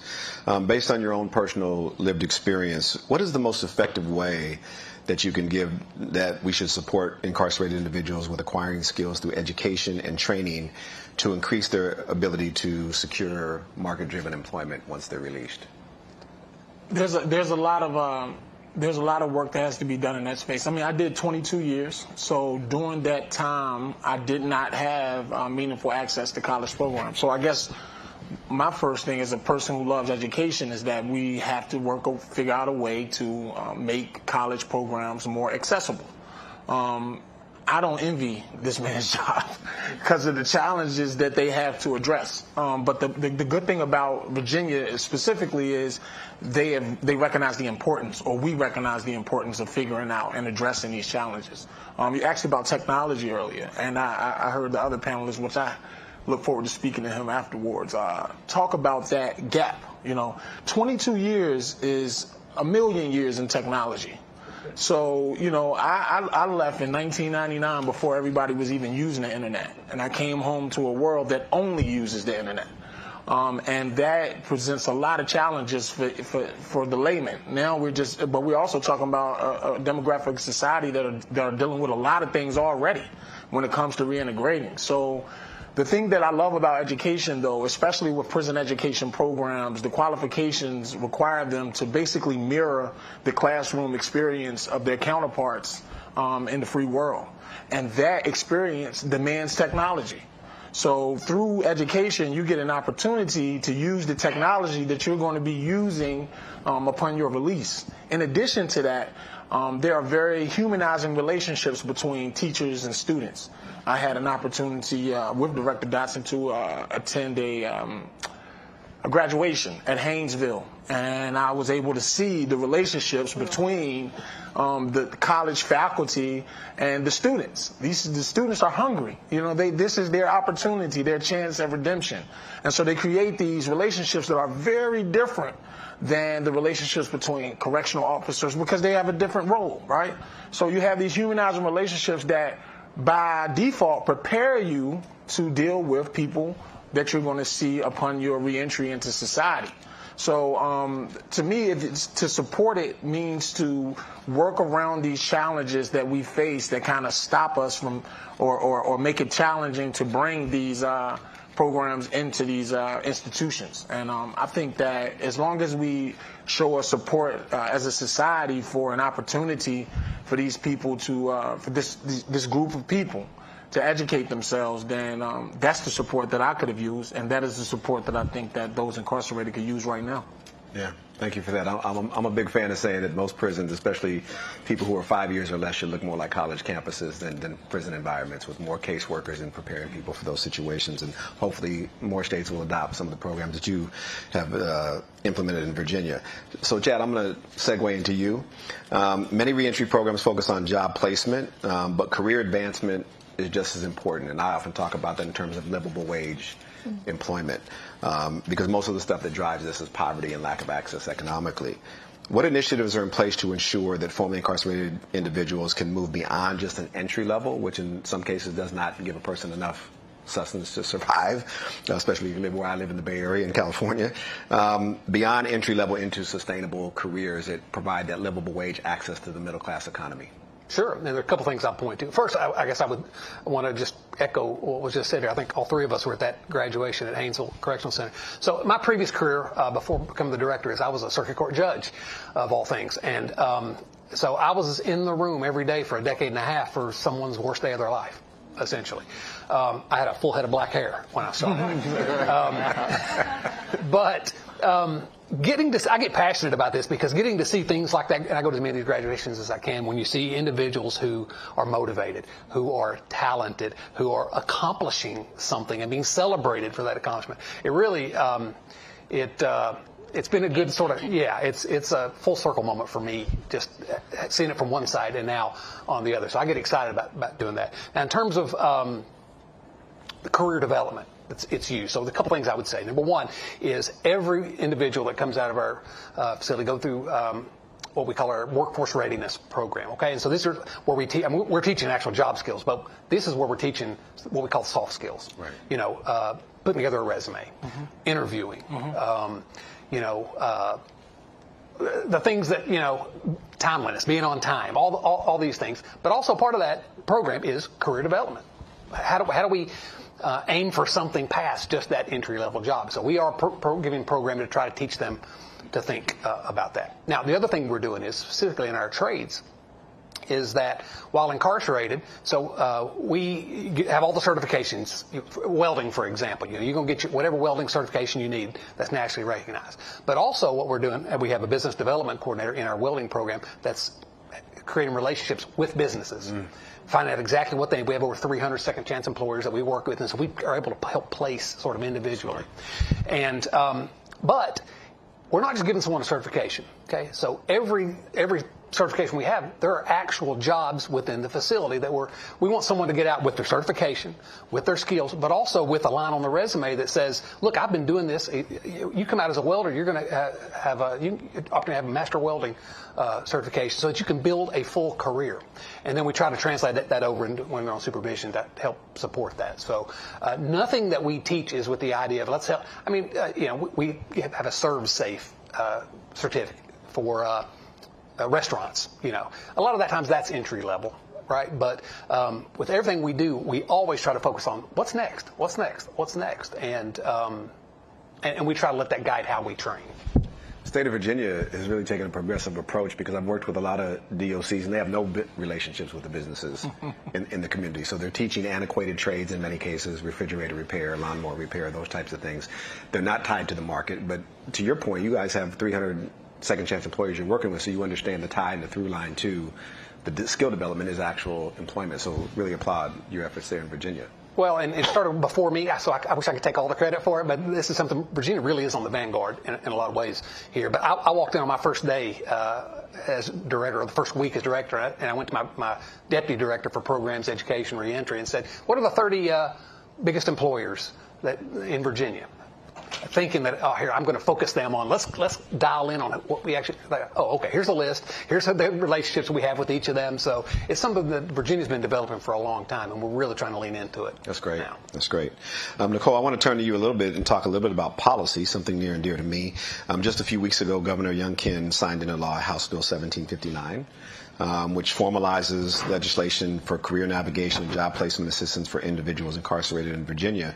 How are you planning to work with employers to support employment opportunities for people that need that second chance, especially considering that legislation?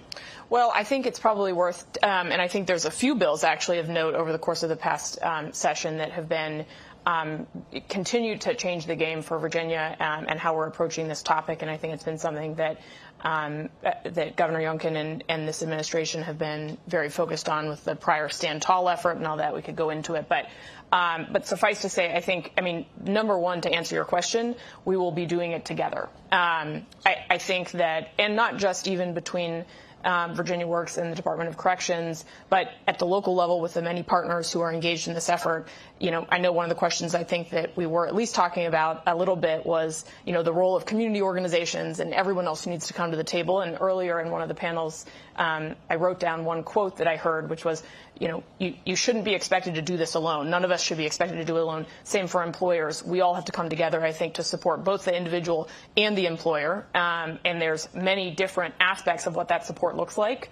I think the continued challenge for us, and it's not an unexpected challenge because of the fact that there's just such a complex ecosystem that we are dealing with in workforce development, and there's involvement as needed from so many different parties. The question is, how do we just coordinate all of that and direct it the best way that we can? And I think that that's really our biggest opportunity, both at the state level and at the local level, that we'll continue to focus on. And I think for employers, it's similar from the standpoint of making sure that we're bringing the best breadth of support, both for the initial design of the process that works for you, the hiring, and the initial kind of continued support for career pathway development so that it truly is sustainable and that you can retain these very talented individuals, not just for whatever that initial role might be, but in your organizations long term. Because I think ultimately, you know, when you look at the macro level human capital trends that I think we're all seeing, and the fact that retention is an issue for many employers, and more broadly that there is a lot of desire for, you know, everyone in the workforce to think about more frequent career changes and that kind of thing. I think that we can use this as a tool to help you build a long-term sustainable workforce, to have the retention that you need, to have committed employees. And so I think, you know, that's kind of the next vanguard for us as we continue to move forward in partnership, is to think about how to help you build that long-term sustainable workforce and to support that retention in addition to just getting the right qualified individual in the door the first day. Yeah. It's really thoughtful. What I hear you saying is talking about localized ecosystems, and we're in a room full of practitioners and people who are proximate to the issue. I just want you to double down a little bit more about how important it is to bring localized stakeholders together to work together to solve what in some cases is a very intractable problem, whether it's local policymakers, educational institutions like UVA, workforce development boards, businesses at the chamber or wherever. Am I hearing you say that's important to bring absolutely together of those people? Yeah, absolutely. I mean, I think so all three of us were at the Haynesville graduation that was mentioned. I think it was a great exemplary experience, I would say. I think you all would agree, of exactly that type of local collaboration. You know, the community college, the correctional center, the the local partners and community organizations, and we have Virginia work staff in that area, and everyone else who can come together to make sure that when those individuals re-enter and they start their next path, that they're set up to do so successfully. And I think we see examples, I see and hear examples from the local workforce system about that kind of successful effort every day, all across Virginia. And I think sometimes the challenge for us is to hold those examples up and determine how best to replicate them at scale. The question often always is, how do you scale some of those things that are identified, even that are working as best practices at the local level? And that's, I think, part of our job at the state and nationally, and when we look across the policy landscape. But I would absolutely agree that that's a critical aspect of making this successful, because it's the individual human experience at the end of the day, the individual person and the employer and the job that they get and the path that they get on. And that requires the locus of support around them to make it helpful and successful long term. Thank you. I know we're getting close on time. Ken, I'm going to ask you one question, then do one for the panelists, so we have time for two. Individuals who are incarcerated, as you and I know, often lack access to mentorship or role models who can encourage them to pursue an education. How can correctional education programs incorporate mentorship to improve success rates when, in some cases, education to the imprisoned community has a stigma attached to it, believe it or not? I think so. I spent a lot of years in the Department of Corrections working as a GED tutor. And I was able to see that, the GED tutors with me, we had a unique relationship with the incarcerated population, because we were them. We were them. So they received information from us a little differently than they received it from teachers, right? So I had my GED prior to coming to prison, and I had a lot of experience to share on little tricks to learn certain things and make it easier for people. I even helped my own brother get his GED during that time. So I've seen firsthand the power of mentorship for those incarcerated and drawing from that field. So, but I also see the need for outside mentorship and reaching back in, right, to be able to aid and assist and offer insight on experiences and things of that nature. We're actually going to hopefully get a chance to talk to the director today about an opportunity to maybe go into these prisons and educate people about college courses, so that they will know before they select. Of course, there won't be such a wide variety as the average college institution out here, but we hope to have different programs available. And we want them to be able to make informed decisions on what they take. What does this program lead to? What form of employment will this degree lead to? And we will also want to figure out what the interests are of those incarcerated related to these high demand occupations. So to me, that's a great opportunity for mentorship in that way. And I try to use every opportunity I can to relate to folks incarcerated that I talk to, the challenges that they can expect upon release, what their time is best served doing. What is it best to be doing now? And lastly, I'll add to this. When we think about the trades and other things that are short-term solutions, these people incarcerated, often their greatest resource is time, right? They are, no pun intended, a captive audience. And they have years. In my case, I had 22 years, right? Pell funding covers associates and even a master's, right? A bachelor's, sorry about that, even a bachelor's. And so, I think that we got to focus on making sure that they capitalize off of this resource while they have it. Because soon as you get out, you lose it. There is no time in the day, I promise you. And so while you have that time to sit back and reflect and be the best students you can possibly be, or the best tradesman, that's the greatest opportunity for it. Thank you. We've talked a lot about, and this is the last question, rapid fire for each of you. We've talked a lot about the power of programs and possibilities, but I want to talk a little bit about the deltas, if you guys don't mind, because policymakers and employers sometimes miss the challenges that happen in the reentry space. And in each of your experience, what is the most overlooked challenge that individuals face when reentering society, and how can we address it? And I'll start with you, Chad. Well, the most overlooked challenge, the number of things we could talk about. I guess where I would direct my answer is that people don't really understand, the public doesn't really understand who these individuals are that are returning back to society. There's a fundamental misunderstanding. I do have some individuals that are incarcerated in the Virginia Department of Corrections that are violent, that don't have any interest in doing anything but misbehaving.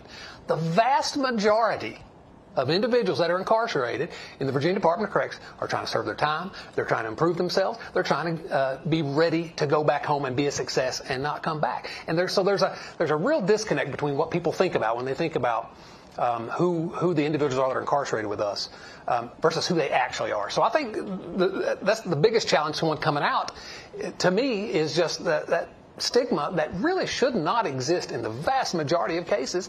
Virginia, we're very proud that our recidivism rate's the lowest in the country. The reason for that is people are coming out, they're improving themselves, and they're going to work, and they're benefiting their families, their local communities.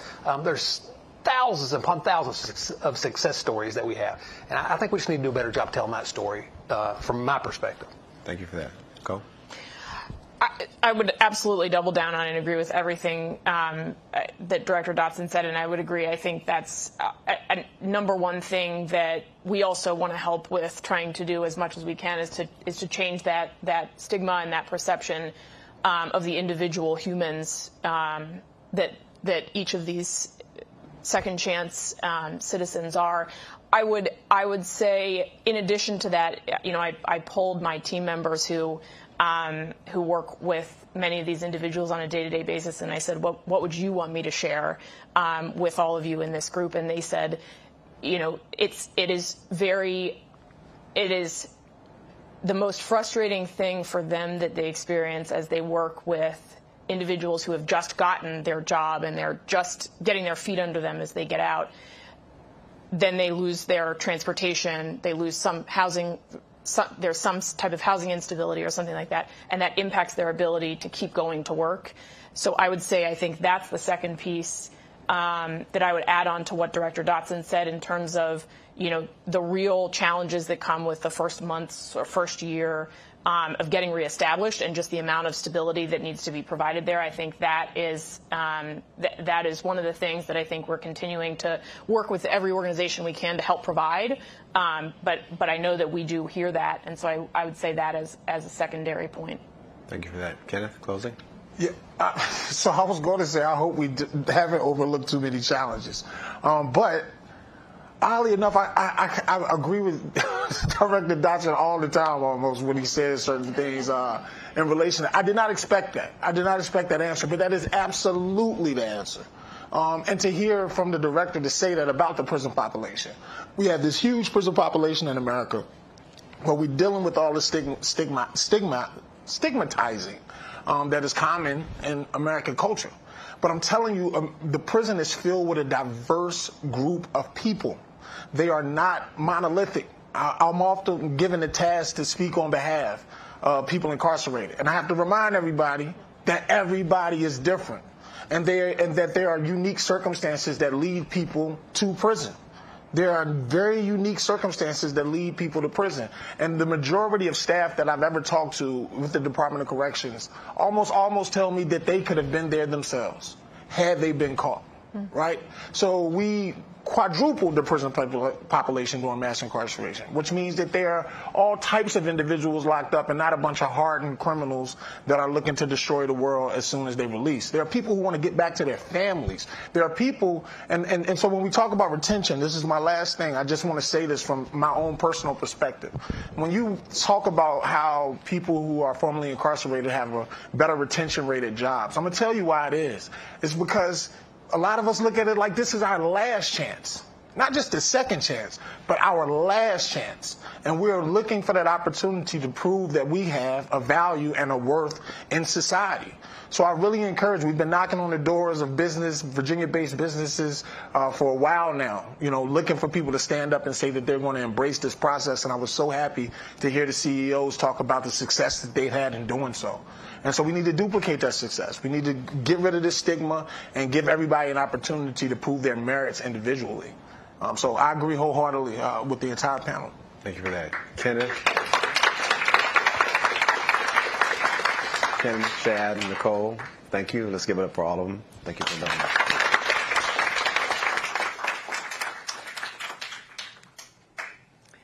Yes, thank you again to all of you. As you were talking about the graduation, I think we all need an invitation to that graduation. Yes, it sounds like it was a very special moment. Thank you, Commissioner, for reminding us that we cannot do this work alone, so we all need to be doing this together. So thank you for being in the room today, and really appreciate all of your wisdom that you imparted on us. Thank you.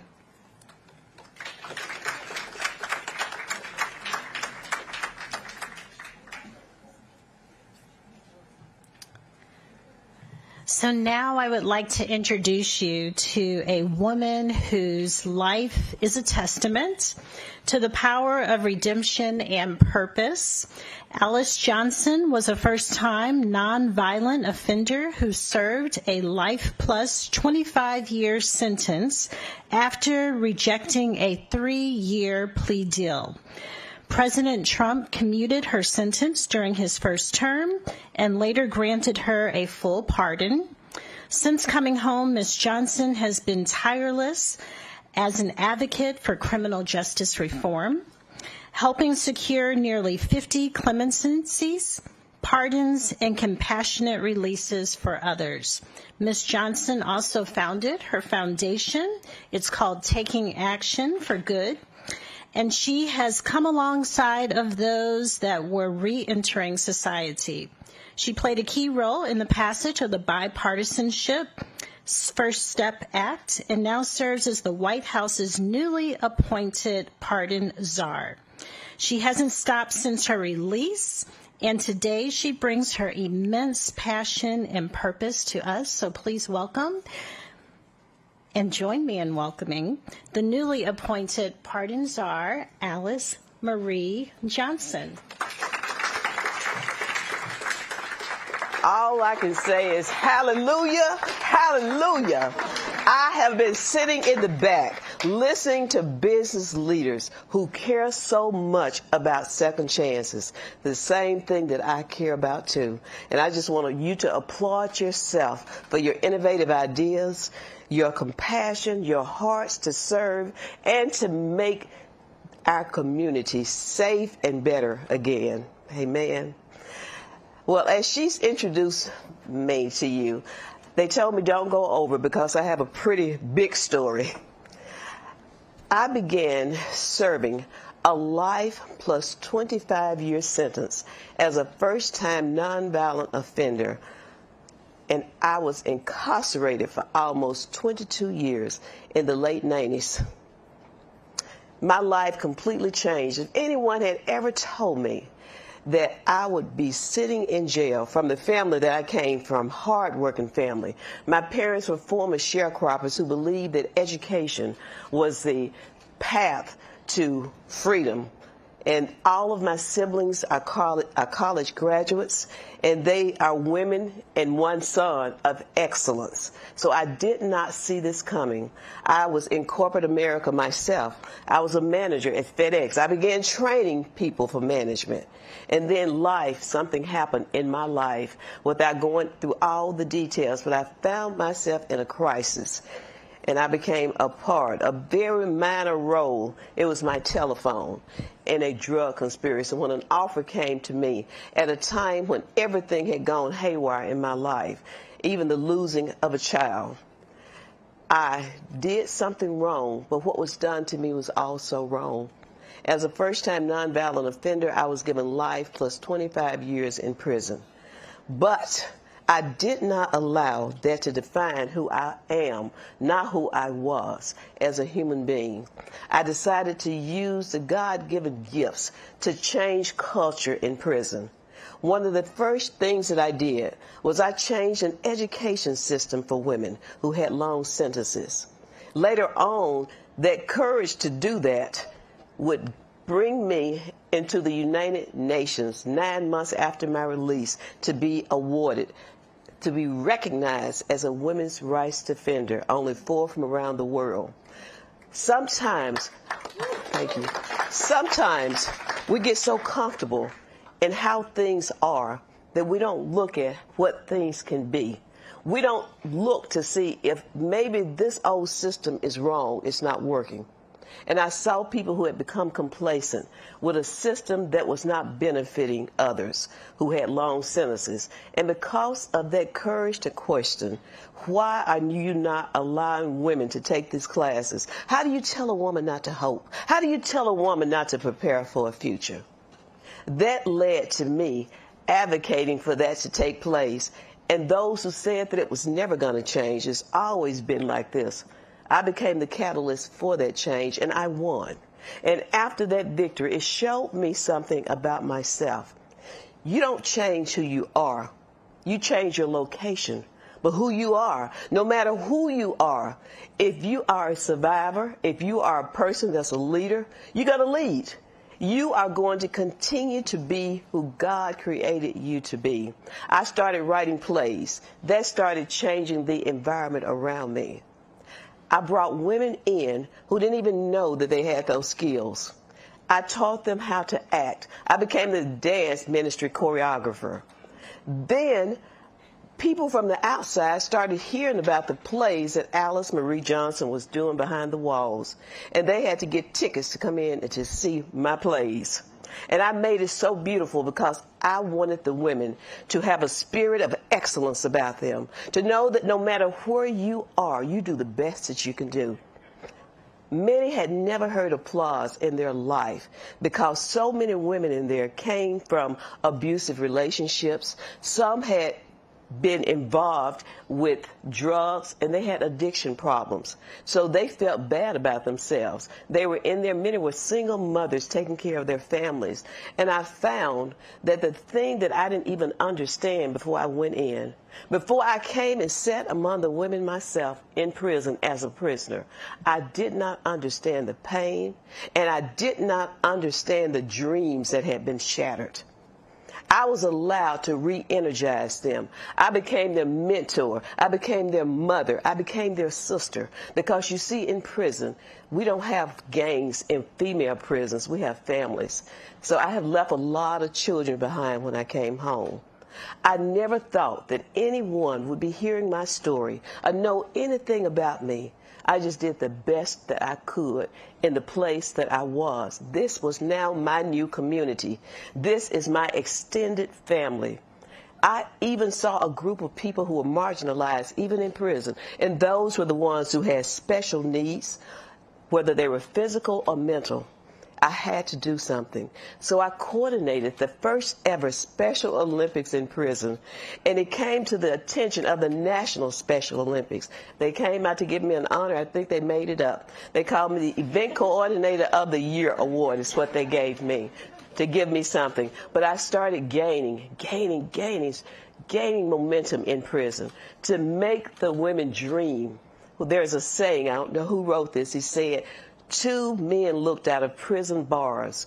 One saw mud and the other saw stars. I was always encouraging the women to see the stars, look up. Look up, continue to look up. As I became more and more aware of the problems that were surrounding me, I started my advocacy. They say I started my advocacy outside of prison. I started my advocacy in prison. I learned everything about that law library. I learned how to shepherdize and help the women file motions. Some had lost contact with children. I helped them craft motions.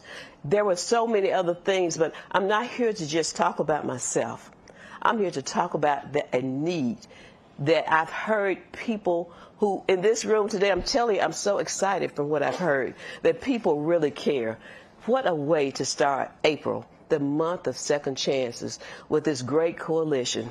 And by the way, I'm not leaving here without finding ways that I can partner with not only this business coalition, but also other business leaders in the work that I've been chosen to do. As she said, introducing me, that my attention, my situation caught the attention of Kim Kardashian. But before it caught her attention, it caught the attention of the ACLU. They used me as one of their poster kids. They selected 6. Every time I'm being pulled out of many to become few, and then I became the one. But they selected me to be, I'm going to say, their poster child for people who were serving life sentences who had not committed a violent crime. So I was one of 6. Then I became one of one. As I forged ahead and continued to fight for my life, for my family, because when one family member goes to prison, their entire family goes with them because there's a piece missing. I started fighting even harder. I was speaking on the radio. My prison loved me so much that they allowed me to speak at universities from prison: Yale, the University of Washington in Seattle, Hunter's College, New York University, then Google YouTube platforms. One of the last things that I did a very small video with Mike, I think it was Mike.com, an online news agency.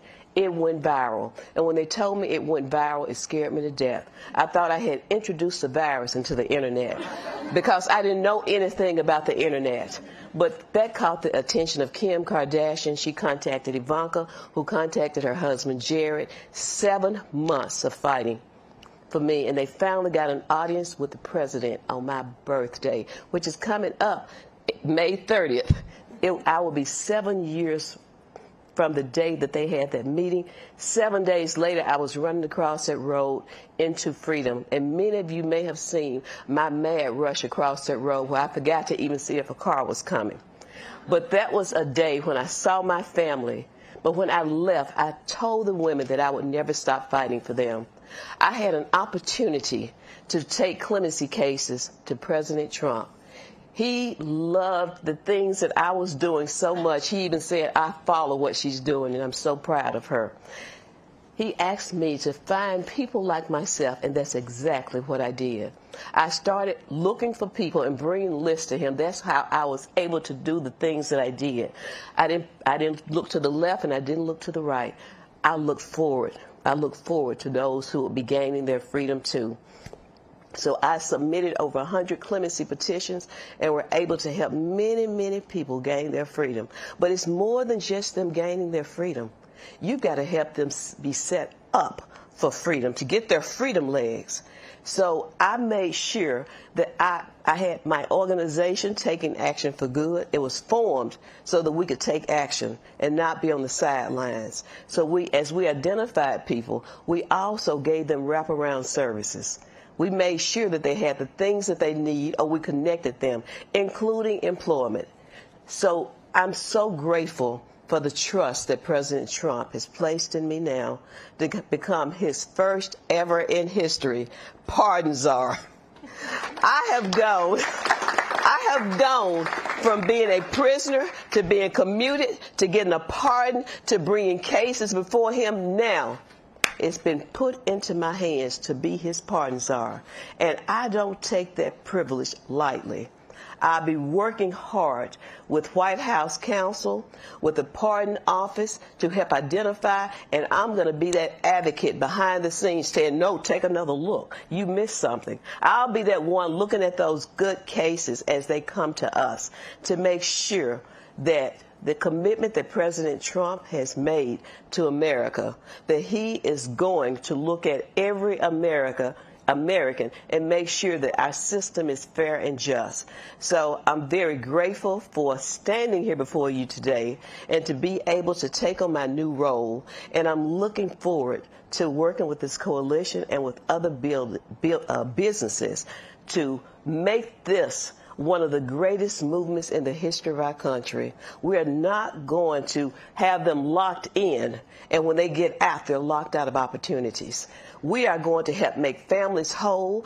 Our first thing, of course, is the safety in communities. But there's one little thing that's surprising, is that when you have a fair and just system, and you make sure that you're helping people thrive, that you've got jobs, you've got housing, you've got things that make them able to say, I too am an American, and I want to be a part of my community. When you do that, your communities are safe. So I thank you for giving me this opportunity. I may have gone over my time. Oh, I did. But thank you so much. And I look forward to working with anyone who'd like to work to help me approach this with a holistic approach to make sure that the people who are going home, that we don't just say, go have a good life, that we're going to come beside you and help you fulfill that dream of a good life. Thank you.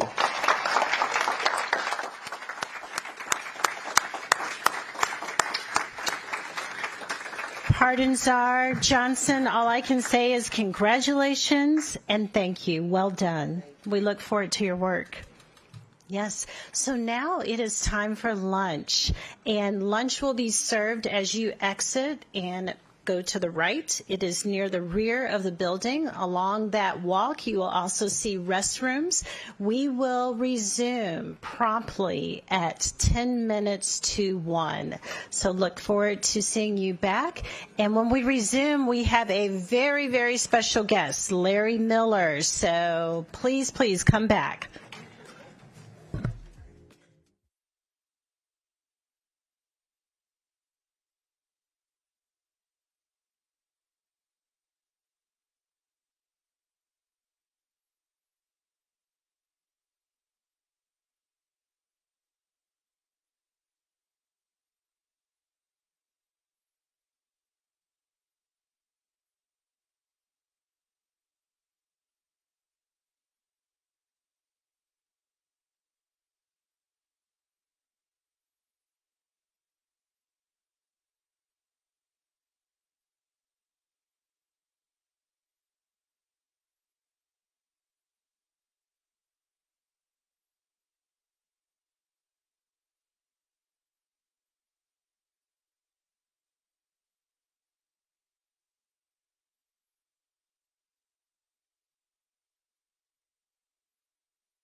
Ladies and gentlemen, if you'll please take your seats, we would love to resume the programming.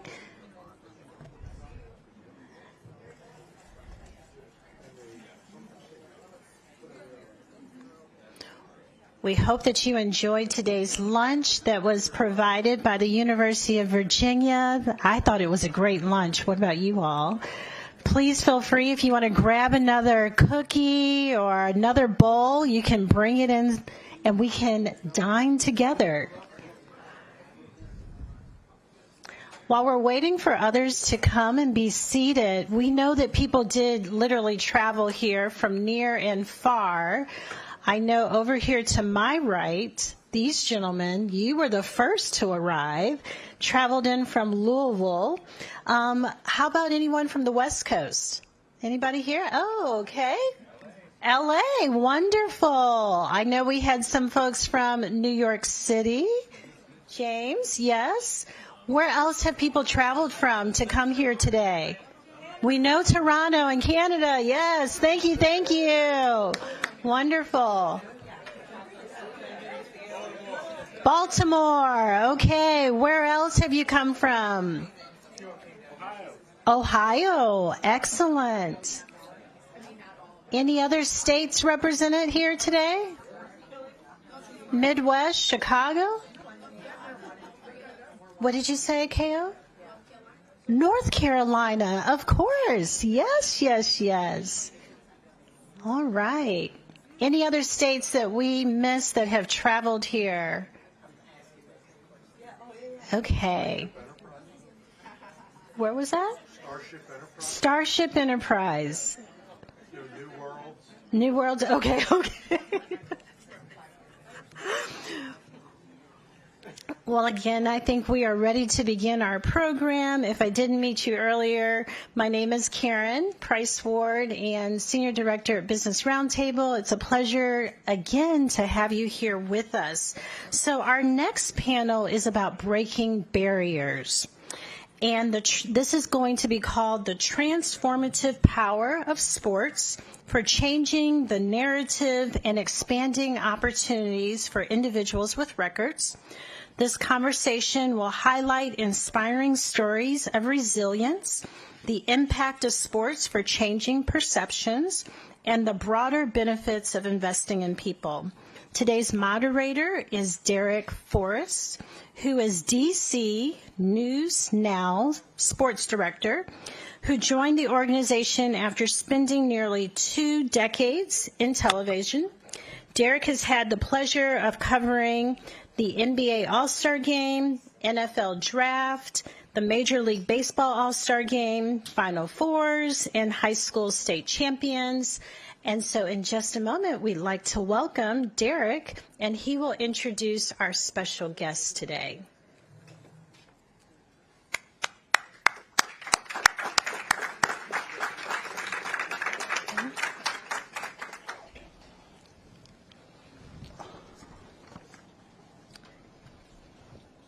He is our special guest. Wonderful. Thank you. Hello, hello. So Larry, thanks for being here today and for joining us and for giving the opportunity to share your story today. So let's start from the beginning for anybody in the room that may not know your story. Let's just start from the beginning and go ahead. So first I want to just say it's an honor to be here, and I just want to thank everything, all the work that you all do to help people who are trying to get back into the system and trying to get their lives back on track. And so I just want to thank you all for the work and effort that you put in doing that. I guess I'll start from the beginning. West Philadelphia, born and raised. Playgrounds where I spent most of my day. I born and raised in Philly. Early on in my life, I was all through elementary school. I was smartest kid in the class. I was a teacher's pet kind of kid. And then about the age of 11, 12, 13, I started to get attracted to street life. I started to get pulled into the street, and it became a situation where instead of trying to please parents and teachers, which is what I was doing initially, I started trying to impress people in the street. And that led me to I joined a gang when I was like 12 years old, was in and out of trouble. When I was 16 years old, I was drunk one night and one of my friends had been killed, and I shot and killed another kid. And I ended up pleading guilty to second-degree murder, was sentenced to 4.5 to 20 years. Did the 4.5, got my GED while I was incarcerated there. Got out, back to the same neighborhood, back into the same environment, back into the same thing. And before I knew it, I was back in trouble again. The last time I was incarcerated, I had 5 armed robbery charges. And I ended up getting sentenced to 4 to 10 years for those armed robberies. But when I got to the prison the last time, I had decided that I didn't want to live that life anymore. I wanted to change my life, but I didn't know how to go about doing it. I was, I guess, tired of being a criminal. My oldest daughter had just been born, and I wanted to kind of be there to support and be there for her. So I wanted to change my life, but I didn't know how to go about doing it. And when I got to the prison the last time, they had programs there where they were teaching college classes, and this was while Pell Grants were still available. There were a number of colleges that were teaching classes inside the jail.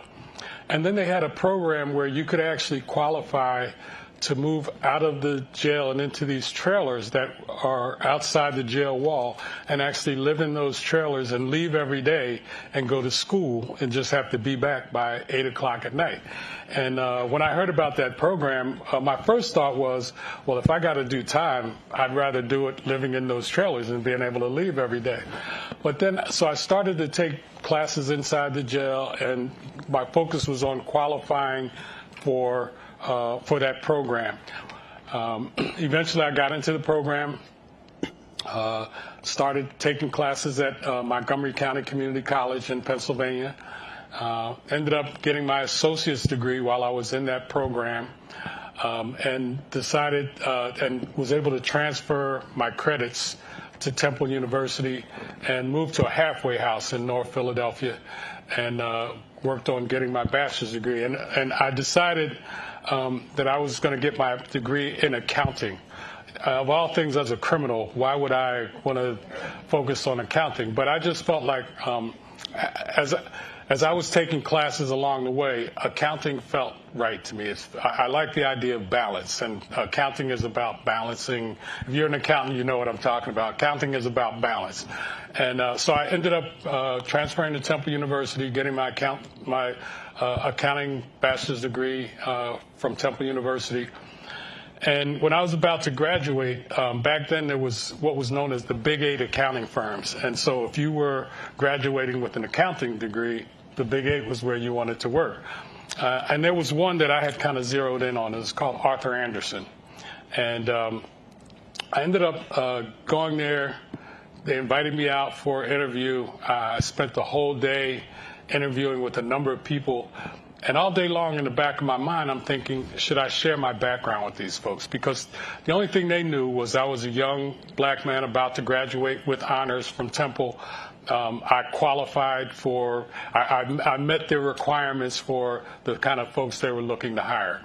I spent the whole day there interviewing with a number of people. Like I said, all day I'm like, should I share my background? So finally I get to the last person, who was actually the hiring manager, and I decide I'm going to share my story with this guy. So I start telling him my story and start sharing with him. And as I'm talking to him, I could see his face changing, and not in a good way. And finally I got done, and he said, wow, that's an amazing story. And he reached in his pocket and pulled out an envelope, and he said, I have an offer letter here that I was all ready to give you, but I can't give it to you now. He said, I wish you the best, but I can't hire you. And at that point, there were a couple things running through my mind. The first one was, I've been wasting my time trying to build a career. I've been wasting my time going to school and trying to, educate myself, because these folks are never going to give me the opportunity to build a career. It's just not going to happen for me because of my background. And my initial thought was to give up and go back to what I had been doing. But I decided that I wasn't going to give up, that I was going to keep pushing forward, but that I was never going to lie about it if I was asked. I wasn't going to deny it, but I wasn't going to volunteer the information. And for 40 years, that's how I built my career. And the reality is, I was listening to some of the other speakers today, and it really touched me that, just some of the things that were being discussed, and some of the things that I could have definitely benefited from had I had access to them when I was going through it. And to hear that there are opportunities now for people to get involved in helping folks to figure out how to manage their reentry, because at the end of the day, that's really what it comes down to. It's, like the commissioner said earlier today, the majority of folks that are incarcerated, that are in prison, want to come out and do good. They want to get back to their families. They want to figure out how to change their life and build a career and build a life. They just don't know how to do it. And first of all, they don't know how to do it. And second of all, they don't believe that this opportunity is really going to be there for them. And that was the biggest thing that I had to overcome, was believing that I really could change my life, and that the opportunity was going to be there for me to be able to do that. It was mentioned earlier today about the type of people that are incarcerated, and the type of energy and experience and knowledge. I say this all the time, and people who heard me speak before have heard me say this, but some of the smartest, most intelligent, creative people I have ever met are people I met while I was incarcerated. The issue is those folks have never had the opportunity to express that intellect or that creativity. And to hear conversations going on here today and going on all over, because I've been kind of, since my story came out, I've had access to a lot of the work that's being done. It's amazing to me to see how many folks are really dedicated to trying to provide those opportunities for people. I heard a quote once, and again, you've heard me say this before if you've heard me talk, that there's a quote that says, "In this world, talent is distributed equally, but opportunity is not." And to me, what we are about and what we're doing is trying to provide opportunity for some of those talented folks who just have not had the opportunity to express that talent. I'll take a breath. You've got a quote as well that I had to jot down as I was listening to interviews and all that stuff that you've done over the years. You mentioned that you were the valedictorian in the program that you were in. And you had debated whether or not you wanted to accept it and to speak to your peers. But you said you ended the speech by saying, let's not serve time, let's let time serve us. Just explain what you mean by that. So I was, like I said, I got my GED. This was when I was incarcerated from the age of 16 to 21. I got my GED, and I was in my cell, and the guy who administered the test came down to my cell. And when I saw him, I said, "Hey, did I pass?" He said, "Not only did you pass," he said, "but you got one of the highest marks we've seen, and I'd love for you to be the valedictorian." I was like, "Man, I'm not doing that. I'm too cool for that." So at first I said no, but then I talked to some of my friends, and at that time I was part of a group in the jail, and this was not an official or formal group, who were into reading. We read everything we could get our hands on, and we would pass books around. And so I got together with that crew. I said, "Man, they want me to do." Then they were like, "No, you should do this." And so they helped me to write the speech, and I don't remember the speech, but I do remember that last line, because that last line was something that I felt strongly about while I was there, and it was, let's not serve time, let's let time serve us. And that was what I focused on when I was there at that point. And reading became like a habit to me. Anytime I wasn't doing work or whatever, I was reading, and I think that helped me to actually be able to do some of the things I'm able to do now. I'll be watching Jeopardy, and I'm like, how the hell do I know that? But it's because somewhere along the line I read it when I was incarcerated, because I read everything I could get my hands on. And that was how, to me, that was how I was letting time serve me, by reading and educating myself. So obviously this is the Second Chance Forum, but you've had plenty of second chances in your life. Not just, getting out of jail and turning things around, but also with businesses, and also being able to tell your story. At one point, you didn't think you were going to tell your story, and now here you are telling your story to the world. So how important for you, when you look at second chances, what does that mean to you to have so many second chances, and what do you tell everybody else who's seeking that second opportunity? So I like I said, I had to be ready that I wanted to change my life. And I think that's what it comes down to. It starts with the individual saying, I really want to change. I don't want to live this kind of lifestyle anymore. And that's where it started for me. And it was my oldest daughter who pushed me to share my story. If it wasn't for her, I would have never done this. A friend of mine said, hey, you were planning to take this story to the grave with you. I was like, absolutely, I was. But my oldest daughter, kept pushing me and saying, Dad, you should share this story because it can inspire and motivate people. And I'm like, yeah.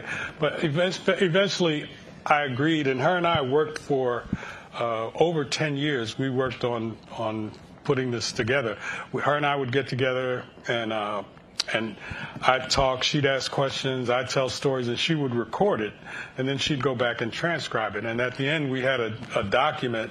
It wasn't a book, it was just all this information, and then we worked with some folks to help put it into a book form. But she was the one that really convinced me that I should share this story. And I'm really, really glad that she did on a number of levels. First of all, it allowed me to take this incredible burden I was carrying around for almost 40 years. I was nervous, afraid, concerned that somehow my story would come out and that it would ruin everything that I had built up to that point. I had nightmares of being back incarcerated or on my way back to jail. I had migraines so bad I ended up in the ER a number of times just because of all this anxiety I was carrying around. And once I started to share with her and the story came out, the nightmares stopped, the migraines stopped, and I feel like a burden has been lifted off of my shoulders. Another reason that I'm really thankful for her for pushing me to do this is it created an opportunity for me to meet with the family of the young man that I shot, and to tell them how sorry and remorseful I was for what I had done, and wishing every day that I could go back and undo it. And each one of them spoke about how what happened affected them. But at the end of each one of them speaking, they said, but I forgive you. And that meant more to me than pretty much anything else that has come out of this whole process for me. The fact that, that's a burden that I could let go of as well. And then, I guess the third thing is that it's provided an opportunity for me to see how much incredible work is being done in this area and to lend my support to that work as much as I can. Before, I was like trying to stay as far away from people knowing and finding out about my background that I didn't want to get involved in a lot of. But now that the story's out and I know that it can have an impact, a positive impact, I'm just trying to do as much as I possibly can to make that impact be as much as it can be. What it also did, though, is it also opened up the opportunity for you to understand that you have a support system, right? Not just now people in the room, but from your daughter, and then from you telling Phil Knight at Nike and then Michael Jordan, you had fears that once you opened up and told them that you were going to lose everything, but you didn't, and they ended up having your back. How important was that? So when I knew that I was going to do this, that I was going to share this story, that I was going to put it out there, I had a list of people that I wanted to hear it from me. I didn't want them to find out somewhere else. These are people that they're people that I feel that I consider family. I'm so close to them. They had no clue about my background. And I had a list of people that I wanted to make sure I had an opportunity to be the one that they heard it from. And at the top of that list were Michael Jordan and Phil Knight. And this was during the pandemic, so I had to do it virtually. So I sent both of them a text and said, hey, something personal I'd like to talk to you about. Phil Knight gets right back to me. We set up a call, and we do a video call. And I kind of go through the whole story with him and kind of share with him that my daughter influenced me to do this. And when I was done, he said, wow, he said, when you said something personal, I didn't know what to expect, but I can tell you for sure it wasn't this. He said, but I agree that not only is your story inspirational, but it's aspirational as well, and you should share it, and I will do whatever I can to help you with that, which was amazing to hear from me. The next day, I actually had a phone call with Michael Jordan, and I go through the whole deal again. My daughter convinced me, blah, blah. And when I was done, there was like silence on the other end of the phone. And it felt like an hour. It was probably 2 or 3 seconds. And then finally he said, I agree with your daughter. You need to share this story, and whatever I can do to help, I'm in. And so I figured if these two guys were supporting me and they were saying I was doing the right thing, that I probably was. I think even if either one of them had been reluctant, I probably would have still done it. But they gave me the confidence that I was doing the right thing. And then I went through my list and shared with the other folks. And it's been amazing, the support and the reaction that I've gotten. I found out something, though, after the book came out that was really interesting and moving to me. So when I was going to work for the Portland Trailblazers, I spent 5 years as the president of the Portland Trailblazers. Left Nike, went to Portland Trailblazers for 5 years, came back to Nike. But when I was going to the Trailblazers, the guy who was actually hiring me was a guy named Todd Lewicki. Todd was the head of what was called Vulcan Sports and Entertainment. That was Paul Allen's sports group. So the Seahawks, the Trailblazers, the Sounders, the arena, all that. Todd ran all of that for Paul Allen, and he was the one who was convinced that I was the right person for the Trailblazers job. He was 100% convinced of that. So when the book came out, he called me and said, hey, next time you're in Seattle, let's have breakfast because I want to share something with you. So I'm in Seattle. Him and I go out to breakfast. And he starts to share with me the fact that when I was going to work for the Blazers, they used the NFL's security to do the background check. And the NFL security guys actually went down to Philadelphia, went into City Hall, and went through some manual records and found this information on my criminal stuff. And they got that back to Todd. And now Todd is conflicted because he really wants to hire me and really believes I'm the right guy for this job. But now he's concerned that if he shares this information with Paul Allen, that Paul is going to say, no, I don't want to hire this guy. So he said he reached out to David Stern, who was the commissioner of the NBA at the time, who became one of my best friends, one of my dearest friends, and a mentor to me. But anyway, he reached out to David, and he said, hey, found this information. Do I have to share this with Paul? I still want to hire this guy. Do I have to share this information with Paul? And he said, David said, yeah, I still want to hire him as well, but you have to share this with, you can't know this information, hire this person, and not tell the owner that you knew this information. So he said he was driving back between Portland and Seattle, and he decides to call Paul and share it with him, and he goes through kind of sharing this information with Paul. And he said once he got done, Paul said, yeah, I got one question. He said, what's that? He said, how long ago was this? Oh, 25. Don't worry about it then. So they hired me anyway, knowing, but they never said anything to me about it. So I'm still walking around nervous, worried, and these guys knew all the time. David Stern knew, but to me, it says that they were willing to hire me based on who I am, not who I was, not the person that I was. They were willing to hire me based on what I had accomplished up to that point, not what the things I had done in the past. They realized that what I had done in the past doesn't define who I am as a person.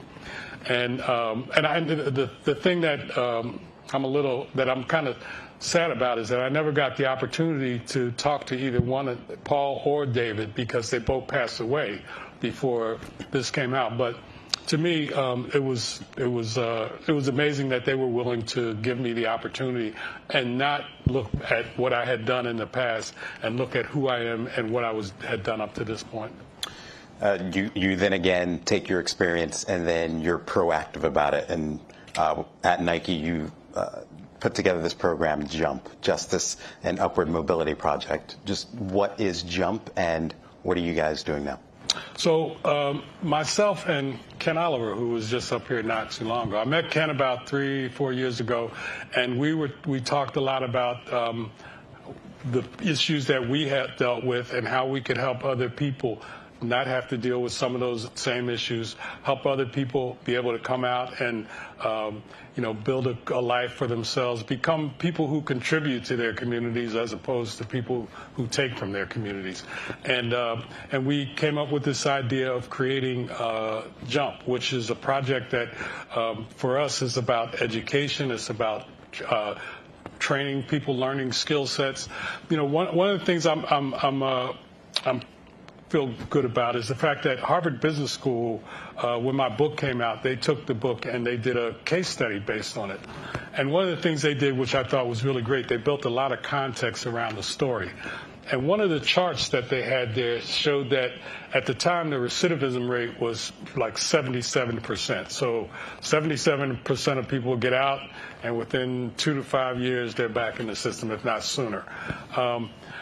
But what the chart showed was that if people are able to learn a trade or a skill, a marketable skill set, 77% drop to 30%. And with the bachelor's degree, 77% dropped to 6%. And with the master's degree, it was at 0. So to me, that's a clear indication that what was discussed earlier today about education, about people learning a skill set, it's real. Those will absolutely make a difference. I'm a prime example of that. To me, I'm a prime example of the fact that I was provided an opportunity, was able to take advantage of that opportunity, and then was able to contribute to my community, to take care of my family, to help other people. To me, and I liked what the commissioner said earlier, because I agree 100%.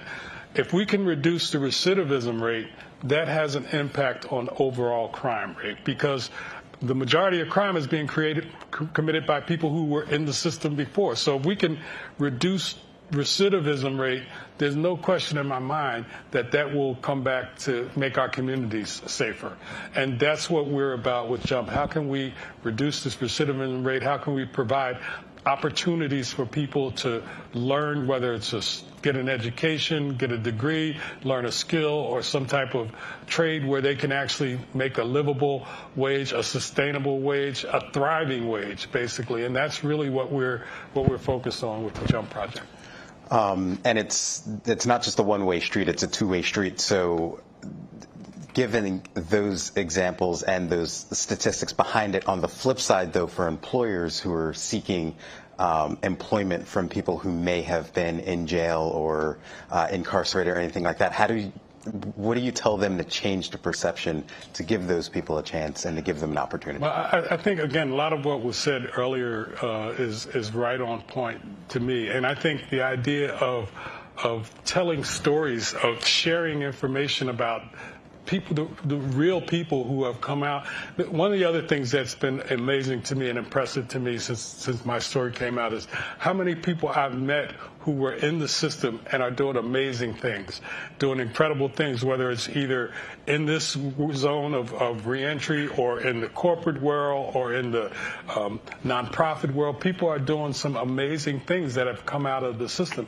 I think sharing those stories and making sure that people are aware of the fact that, that the narrative is not what they have been hearing and what they're used to. I think, to me, it's how do we change the narrative to say that there is talent, that there is creativity, there is there are people that are dedicated and will come out and work. I was at a conference once and not too long ago, and there was a woman there who, I forget the company, I think it was Verizon, or it was a big company, and she was there, and her boss was there, and her boss was talking about what an incredible employee she was and what a great job she was doing. And someone then asked a question of her about the opportunity that she had gotten to go to work for this company. And she said, you know, I don't see it as an opportunity. I see it as a privilege. And to me, if you got people working for you who see it as a privilege, you're going to get the best out of those people, because they're going to come to work every day acting and treating this like this is something that is a privilege. And again, someone said it earlier, this is not this is my last chance. And I think people who approach their job and approach work like that, definitely you're going to get the absolute best out of them. And I think, companies that take advantage of that are going to be the winners. They're going to benefit. I don't want to call out anybody, but JPMorganChase. I mean, I've done some work with them, and I know that they are dedicated to this work, that they've made some incredible strides in this work, and they're seeing the benefits of it. Lowe's is another company that I've talked to and met with, and they talk about how the people that come through their reentry program are the best employees that they have. Statistically, across the board, they outperform everybody else. To me, these are all indications that there's incredible opportunity for organizations, for companies to tap into that resource that is untapped at this point, and that there's incredible benefit to doing that. So, to me, I think that, like I said, to me, the companies and organizations that are able to tap into that and to help folks to come back into the system. And I think, again, some of the conversations from earlier today about the Department of Corrections working with organizations and starting to train people and teach people skills or educate people before they get out. To me, that was the benefit that I had. I was able to start my education while I was still incarcerated. So by the time I actually got out, I was ready to start a job. I was ready to start to build my career. If I had to wait until I got out to start, it's a whole different challenge in that situation. So to me, the more these, the corrections departments, the organizations, the companies, the corporations can work together and solve this issue, I think that's where the answer lies. And to me, again, I come at it from the perspective of this is a opportunity to tap into a workforce that is untapped and that has incredible potential, just that no one's actually tapped into that potential. Your life is an example of just a roller coaster ride, the ups and the downs. But at the end of the day, what have you learned from everything you've experienced so far?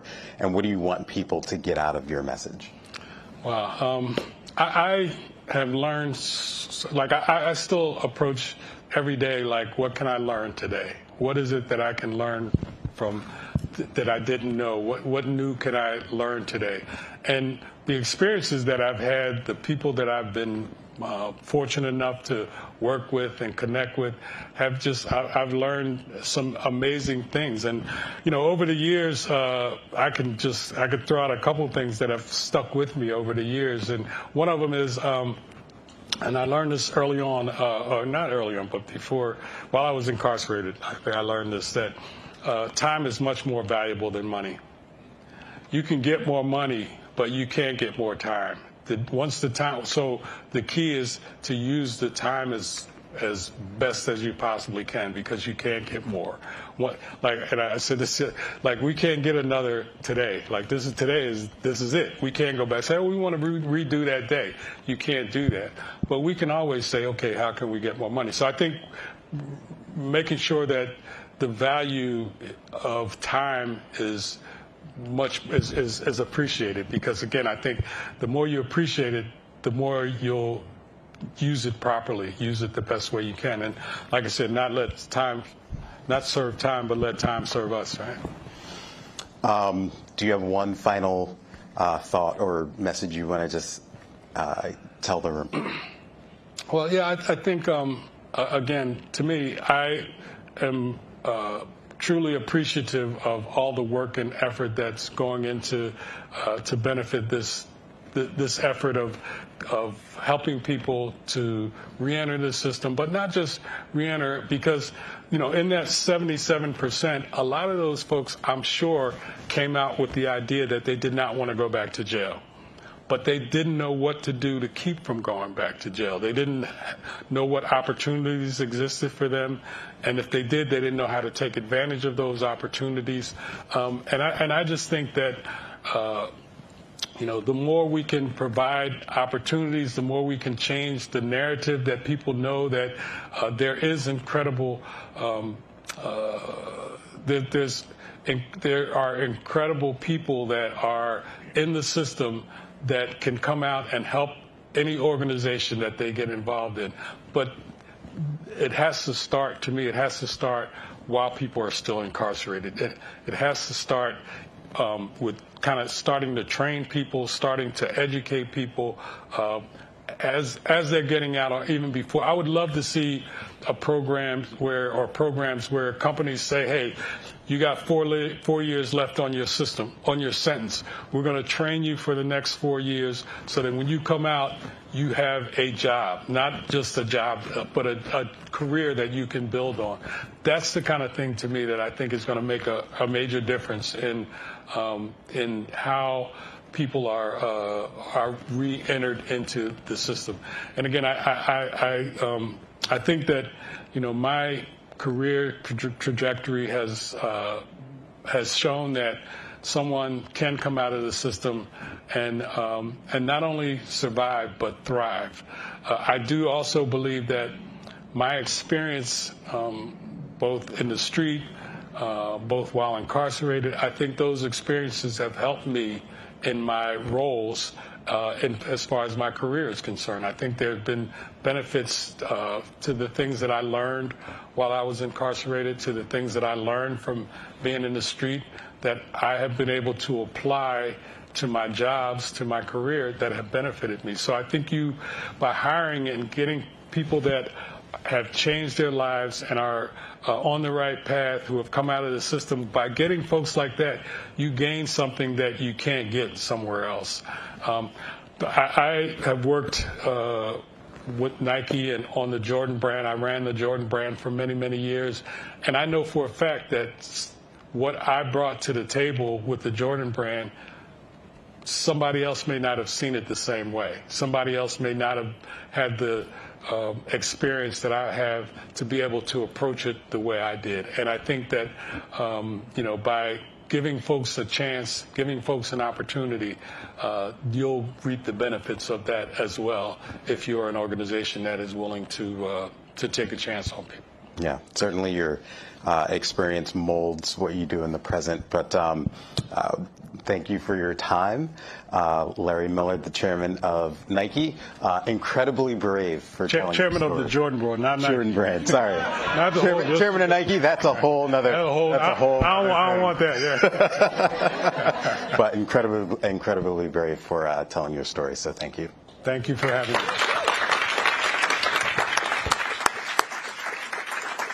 I don't know about you all, but I was supercharged this morning. I am now supercharged. So thank you, Mr. Miller. Thank you, Derek. We appreciate it. And we're going to have an Oprah moment. So he was talking about his book. So you get a book, and you get a book, and you get a book, and you get a book. Are you excited?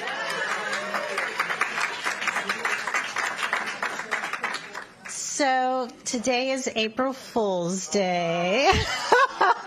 So I hate to do that to you, but we do have one lucky winner.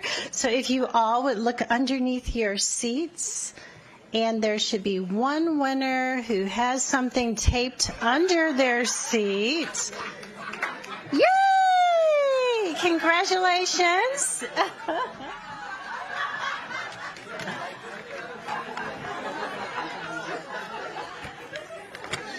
The book is officially signed by Mr. Miller. And before she steps out, Nan Gibson, we just want to thank her. She was responsible, along with JPMorganChase, for making sure that Larry was here. Thank you very, very much. Congratulations. All right. Well, we have another exciting panel. I think I mentioned to you this morning that we would have 2 technology-focused panels, so you don't want to miss this next panel.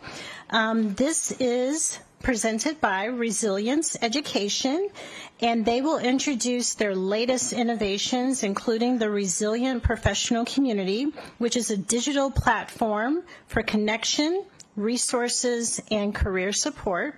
Also, 33% is an AI-powered solution that provides real-time insights into employment restrictions, alternative career pathways, and legal barriers associated with criminal records. You will hear today from Tierney Fairchild. She's the co-founder and executive director for Resilience Education. And Tierney is a visionary leader dedicated to transforming educational opportunities for underserved communities. Tierney's background is rooted in fostering educational reform and executive leadership, and she aims to build transformative educational platforms that bridge gaps in the underserved communities.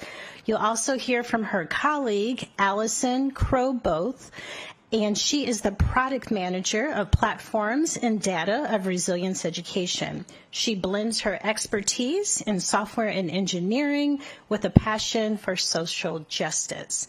So Allison's goal is to empower formerly incarcerated people with education and career opportunities, and she has played a very key role in developing the Resilience Professional Community and other digital products. So please welcome both Allison and Tierney.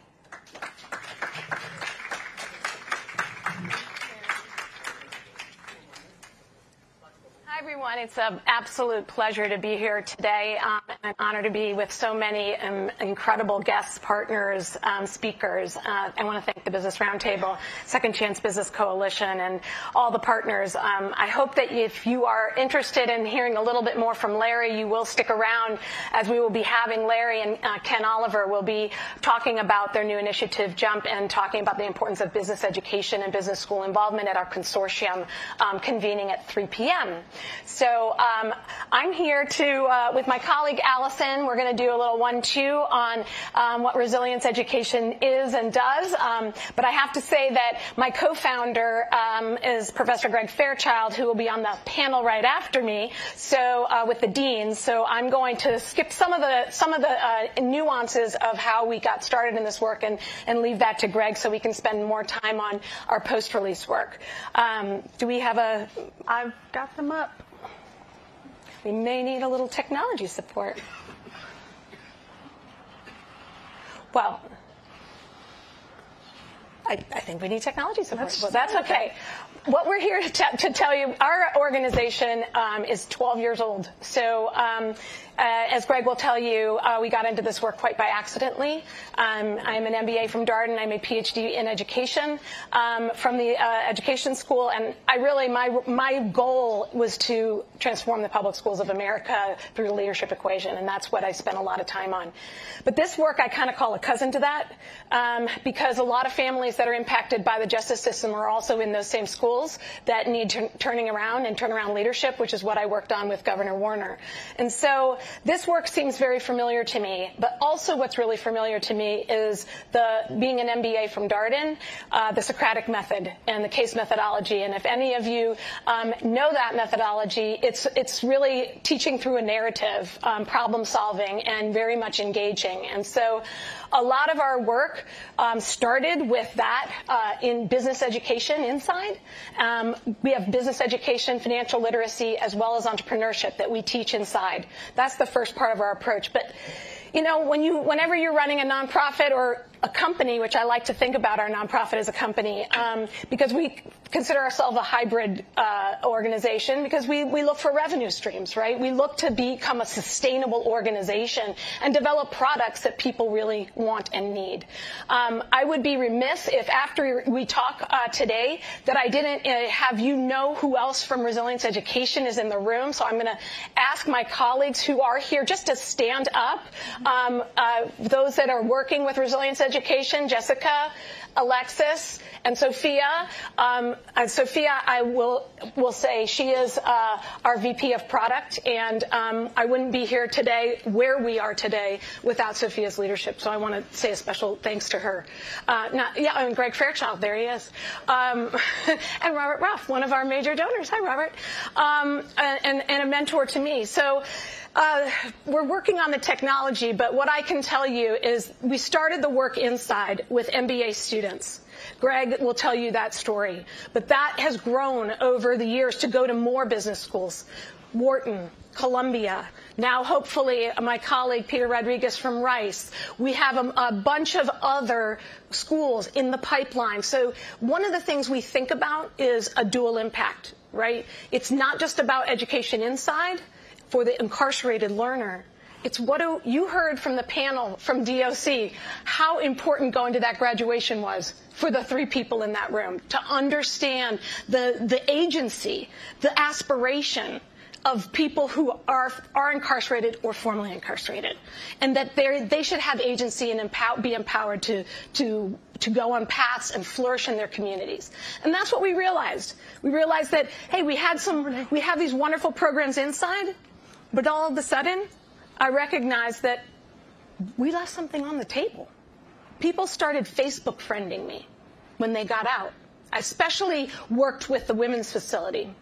And because Greg didn't have time to do both, so I took the women's, he took the men's, and we had 10 students. And we now have 65 students in the second-year MBA class teaching for us right now. 3 different courses, 3 different facilities in Virginia. And as I said, we're at Columbia and we're at Wharton. And so getting these students engaged, I recognize that people are Facebook friending me, but actually, I didn't know if I could talk to them. They were asking for help with their resumes and interview skills.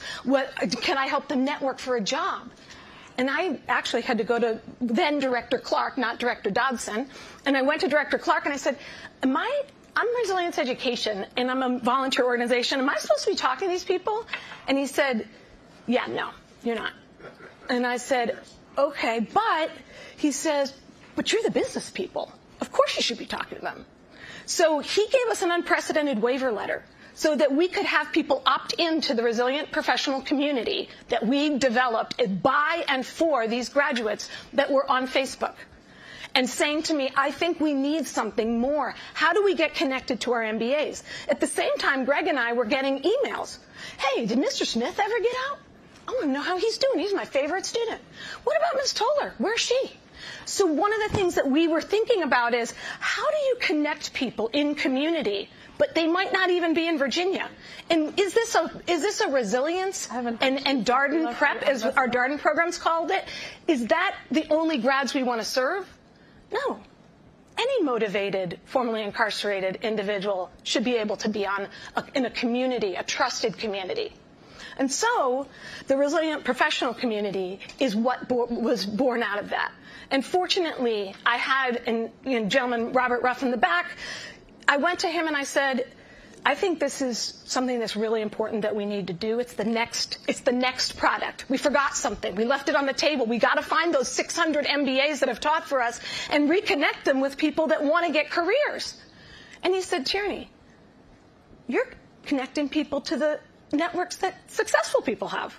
Of course you should be doing this, right? This is a social capital, professional capital that they were not able to have. But when our MBA students coming in every week, many of them in suits or jackets, professionals in their own lives, introducing themselves. Hey, I work for Procter & Gamble. I'm going to Morgan Stanley. I'm going to McKinsey. What's McKinsey? What's consulting?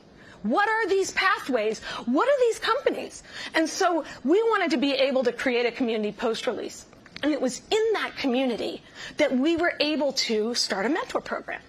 So I started the mentor program, and it's virtual, right? Now we're now in the pandemic. So we're recognizing that everything's virtual. So we're going to develop a virtual platform. It's going to have a resource library. It's going to have resources. And let's start with one program, and let's start mentoring people. So we created that program, and we matched people and paired them up.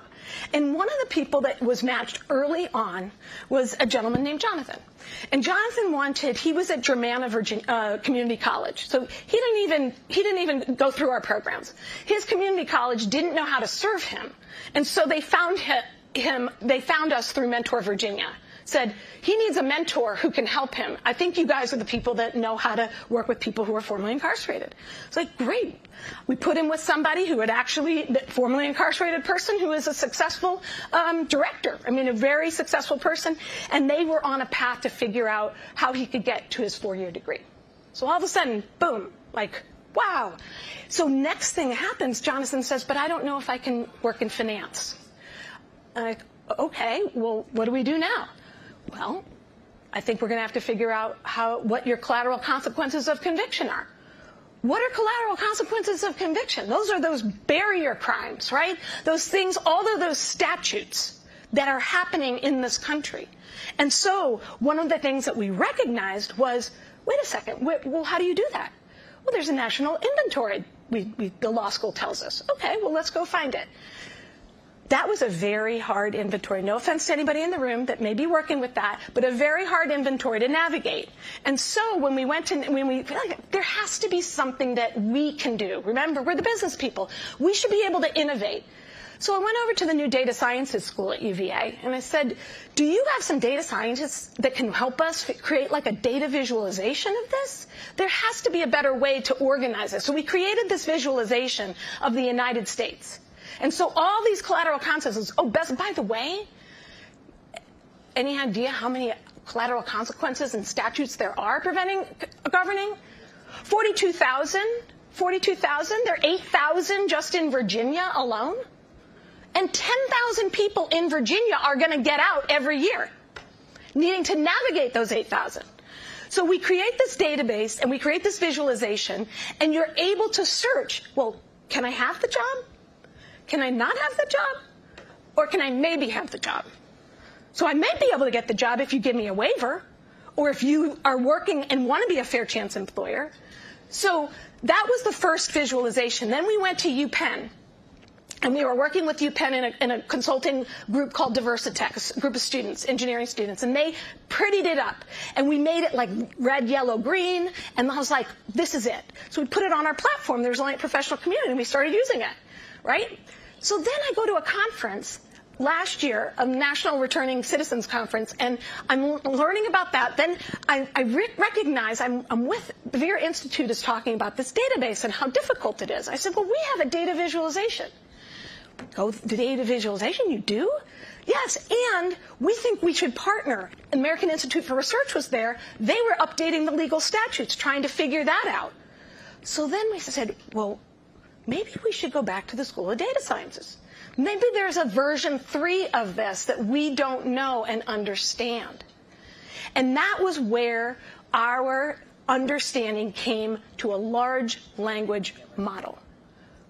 Instead of a data visualization, what if we could train AI to understand people's collateral consequences and help them navigate what we now call I think we're almost there. This is a great intro for Allison. I'm going to turn it over to you, Allison, because I'm going to let Allison tell you all the slides I hope we didn't need. But this is a wonderful story of where we are now. And what we are introducing is an app. There we go. We've already gone. You can keep moving. Yep. Got it. We're here. No, yes, we're here. And let me turn it over to Allison. Allison, you got 8 minutes, girl. Awesome. So I can go ahead and keep this 8 minutes quick, not slow. But Tierney has led us up to the point where we started working with UVA Data Sciences. We realized that a large language model was the option, was the right solution for this. Thinking about everything that's involved. Once we started building this out, I am the product manager overseeing platforms and data at Resilience Education. I apologize, in the chaos of my laptop, I forgot to introduce myself. I am Allison. I am one of those people Tierney mentioned in the beginning, finding her on Facebook asking for support. So much of what happened with the post-release side came out of those of us who were simply asking for help. And as you can see with this new product that we're talking about and that we're introducing to you, this was born directly from the needs of our community, of the people that we're looking to serve. So when we came in with this large language model, one of the most important things that we have right now is formerly incarcerated engineers are building it. And with having formerly incarcerated engineers build it, there are certain things that go into it that you might not see elsewhere. Let me go ahead and advance my slide. So we have actually called it the 33% navigator. It's a navigator for collateral consequences. 33% is our new name. Generally, at this point in a presentation, I would ask if anybody knows why we called it 33%. I feel like that's been well covered throughout today. But talking about 33%, it really highlights this isn't just 33% of Americans who have a criminal record. This is 33% of the people who are applying for jobs that HR managers are trying to figure out what to do with also have a criminal record. They have to deal with these laws as well. And so as we keep going through that, this applies to everybody, and the entire country needs to know 33% of Americans are actually formerly incarcerated. What I have up here is the product itself. This is 33%. Some of the really key features is you can ask it about not only job opportunities, but the restrictions. It has been trained on the laws themselves. A really important thing is you receive personalized guidance. Every chat that you have, it does keep remembering you. It knows what you've asked it in the past. So if I start asking it a bunch of questions about becoming a nurse, and suddenly I want to ask it about being a welder, it's going to ask me, hey, what's going on? Where are these skill sets aligning that make you look at both of these options? And you can discover alternative pathways. Of course, with collateral consequence laws, there will always be a blocker, but if you look, you can always take those same skill sets and apply them elsewhere to a similar field. And so that's what this does, is it not only tells you what the law is, whether or not you're restricted, or how to go about getting a waiver, it also recommends, hey, if you can't do this, here's some alternative pathways that are along the same vein or would use the same skill set that you're looking to use. When I spoke about using formerly incarcerated engineers to build it, the kind and supportive part is most important. As formerly incarcerated people, we get told no all the time. It's just a part of life. It's a part of everybody's life. But if we can have one tool that is kind, uplifting, and supportive to us, I thought that would make a huge difference. And then finally, we have up-to-date data. It is trained on the most recent versions of the laws, which is really powerful when you know so many states are working in this field to change and to grow and to improve these laws to improve access for many people. You have to know what the most current version of the law is. If you're functioning off of old laws, who knows if you're breaking them or not? So, of course, we have our most up-to-date data. And now that I do have 3 minutes left, I am going to switch. Just wanted to make sure I was opening the right thing because they restarted my laptop. So here is our navigator that you can see as a demo. Because I was concerned about internet usage, I did have your preloaded thing here. However, I don't anymore. So you can just ask it very basic questions like, and we're not typing. Okay.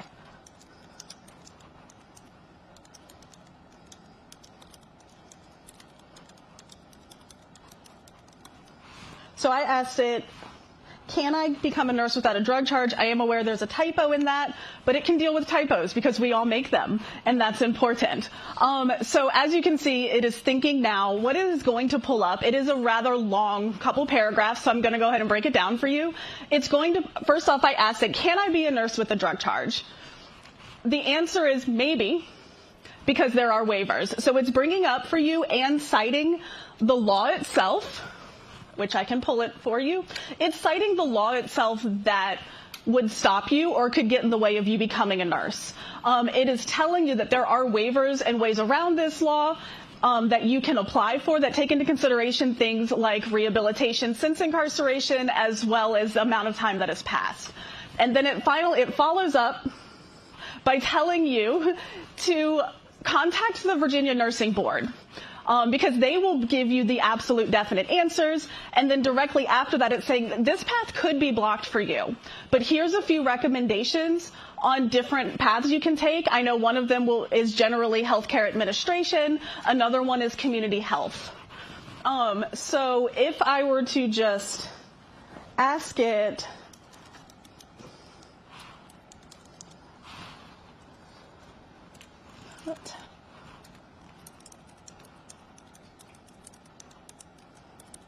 tell me about community health. Something as simple as that. Hey, you recommended I could go into community health care. Tell me about that. So after it's done thinking again, it's going to pop up and it's going to tell you a little bit about what this recommendation is, what you could go into. When it comes up, you'll see that one of the things that is important with community health workers is a lot of them end up being substance abuse counselors. And that is a path that is generally open to formerly incarcerated people. So as you're going through that, you can see, hey, I can't be a nurse. I wanted to be an RN. It's not going to happen. But what I can do is go into community health and find different ways that I can use the same caring skill set that I wanted to use to be an RN to actually help people in a different group.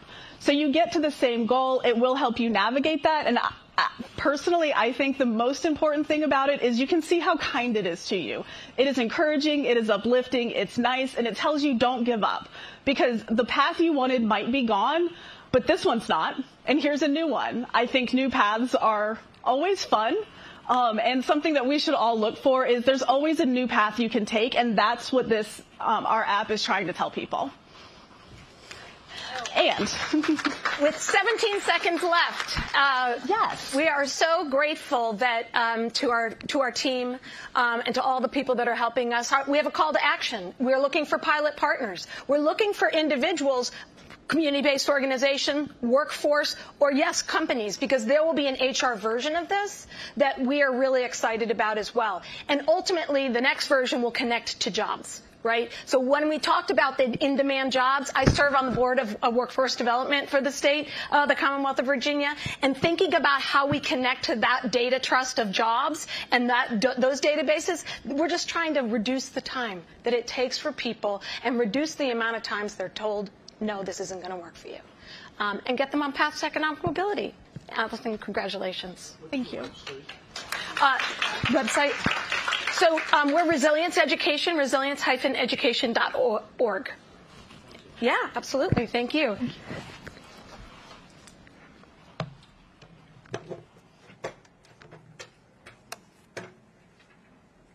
Just want to thank Tierney and Allison one more time. And I really appreciate you doing the tap dance here because quite honestly, I didn't know all of the background information, so it was really, really informative. Thank you. Wonderful presentation. And if you want to learn more, are you all going to be in the back? We'll be in the back, and we'll also be at the convening of the consortium, which we're really excited about, as well as the reception, which you're all invited to. Excellent. Thank you. All right. Well, we have our very last panel for this afternoon. While I'm introducing, I know they'll get us ready. And so our last panel is about embracing second chance employment through research, implementation, and outcomes. This panel will explore the impact of second chance employment, drawing on research and public policy improvements. Business school deans, you will hear from them. We'll discuss evidence-based strategies for integrating second chance hiring practices, education and training support for individuals with criminal records, and how they are engaging emerging scholars and the next generation of business leaders. Greg Fairchild, the Dean and CEO of the University of Virginia Darden School of Business, will lead this conversation, and he will reintroduce our panel list today. So thank you. Hi. Well, first of all, in the last panel, Larry was promoted to be the chairman of Nike, and so let me do a replay of that same thing. I'm the dean of UVA's operations in Northern Virginia, and those include this facility, and they also include a facility over in Fairfax.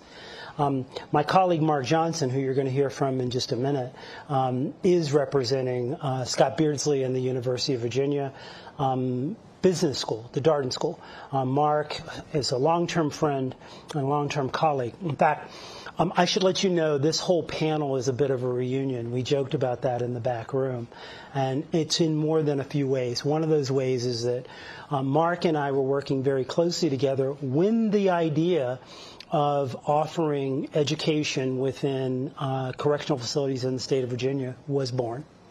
Mark worked with us on this idea, and he has acceded on to bigger and more elaborate things in his career, and I'm quite proud of the way his career has traversed. He got a PhD along the way since then, and an MBA, but a man who's been committed to thinking about how higher ed could do better for the environments in which it operates. His wife does that type of work too. But it's been wonderful to have him accede to the places he has as a strategic leader within the Darden School, a place that all three of us know. Yeah. And so you'll hear a little bit more from Mark as we proceed. My colleague to the left has been my colleague as well for around this same 15 to 20 year period. Yeah. In fact, not only was Peter a colleague at the Darden School, operating not only as one of the associate deans, but one of my colleagues in the economics area, but Peter additionally, I should tell you, has a wife, Kathleen.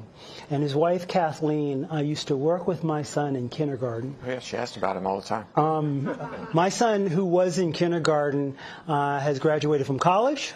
So if that gives you a sense of how long we've known each other, we've known each other that long. And please tell Kathleen. I will. I and Cole send our regards. So this is the Deans and Research Panel. This is the place where all of you say, boy, we're about to get a snoozer. Yeah. I'm going to do my best to make sure you don't get a snoozer and that we can engage with you and engage with us in a way that will not put you to sleep. So you're not going to see a monograph.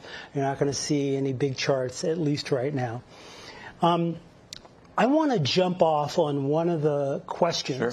That came out of the last panel. Larry came out and said a whole bunch of things about the way we might think about understanding the value, the untapped value, the unseen value that the folks that are transitioning from incarcerated lives would have as they moved into jobs after release. Now, as I sit there, and Larry's encouragements are right on point, but the question really is how we know that to be true. How might we confirm that, in fact, those folks might be as valuable or might be valuable in different ways than we might have imagined? And so, you know, one of the things that Peter did during his time at the Darden School was he did some research looking at various ways that groups performed. He's an economist, as I told you, by training. Peter, as a dean, when you think about the research area that Larry has suggested would be valuable, tell us a little bit about what you think business schools might be able to do, other parts of the university might be able to do, and how the research can inform practice. Sure. Well, thanks very much, Greg, and it's a great pleasure to be here with all of you. It's been a fantastic panel all along, and I'm just delighted to represent Rice University and some of my other work here. In academia, you know, what we often try to do is get to the truth of things, really assess what do the data tell us. And one of the things we do at Rice, and we do it through another organization I belong to called Texas 2036, is to try to evidence the value of investments in things like prison education programs. And the great news is that you can observe these. You can look at how many folks are eligible, what they do in and out, and all the things you've heard here today bear out in the data that we have and we assess through our various social scientists. So we have grants and we have sociologists and economists and finance scholars and others who can look at how education programs do materially reduce recidivism rates or how those programs increase the probability of being employment and staying employed for, let's say, a 3-year period. And we have data, and we promulgate it throughout the state, that says those people who exit, and by the way, just the rough number would be, I think Texas prison population is about 135,000, about 45,000 re-enter the population every year. For those that go out and have been through a program, their employment rates are about 20% higher, and their probability of staying employed for 3 years or more are also about 20% higher. We think it's important for legislators to understand that because it's very low-hanging fruit. We have around 7,500 or so individuals that we know are very, above all the bar in terms of ready and eligible to be educated, and only about a third of those get a chance to go to a program. Disproportionately, the women are underserved, so even more women are eligible than men, but even fewer women get to go to women who are incarcerated get to go. So with data, you can show how this affects different outcomes, and it's a great thing that academia does, right? Sociologists will look what happens if a mother who can't go out and get a job has children and therefore cannot provide or has other unstable characteristics. So that's what we can definitely show. And we study that. It's not just that we care about the JPMorgans, which of course we do, and Eatons and all of these great partners, but their matching problem with a workforce is critical to what we think is kind of the mom and apple pie of what organizations like ours study, and that's what our data show. And we try to make sure that that's better known because people want objective data in a world kind of beset by culture war conversations. You want to say, well, cut through all that. Here's just what the numbers show, and there's a win-win here. One of the reasons that what Peter's talked about, I really wanted to put out on the table is because so much of the discourse is about the stories, anecdotes, the powerful things the people in this room know. The challenge we have as a group is that there are those who aren't in this room who don't know and or, let's go there, are skeptical. And so it's wonderful to tell them a powerful story, and then what you don't hear is in the back of their mind, they have questions that Peter and colleagues are prepared to answer. And so the degree to which business schools or beyond business schools, because note how often Peter mentioned the social sciences, the greater degree we can do that, the more we can actually grow the types of supports that we're talking about. Now, one more for Peter, and then I'm going to switch to Mark. Peter, Rice University, last I checked, is a private institution. That's correct. Many of the people in this room would be from private institutions. I happen to work in a public institution. But why would a private institution care, given that they don't receive funds from the, in this case, the state of Texas? Well, first of all, the truth about how society functions is just a primary role of academia, right? Our job is just to discover more and reveal more about how people interact, how society functions. And at a private business school, I typically think about this group of sponsors a lot and the way that we create matching jobs, if all of us have, typically at the very highly educated end of the spectrum. But all of them, and you heard them say it firsthand, they all have these matching problems. They all see a workforce where skills aren't matched to jobs, and they're looking for people and needing to find people, and we know where we can find them, and it's our job to sort of show that. So one, we cannot overlook any especially glaring truth that makes great sense and that we can reveal through science to be there. But we just think it's our purpose, our mission, our academic research mission is to deliver on this result. So we do that. And we do all the other stuff too, but yes, we do. So for those of us that are trying to grow this work, the question of how we begin to continue to create the types of database and fact base that we need is an important one. I think further, I hope that as we have these conversations, we start thinking about, and I know the consortium is thinking about the question of how we combine data sets so that we have more robust power for those of us that think this way in our work when we can compare data out of Texas and compare data out of Virginia and New York. And this greater confluence of data allows us to say more about why these conditions work and don't. You know, Mark Johnson has, again, not only been someone that's thought about and supported this work personally, but now he sits in a role where he thinks about why this type of work is important. Peter's mentioned some reasons it might be important. Mark, you know, one of the questions people may ask is, why would a business school care, and what are the strategic benefits that might accrue from this type of work for a business school? Now, academics will say service. Well, that we love doing service, and we love providing that opportunity.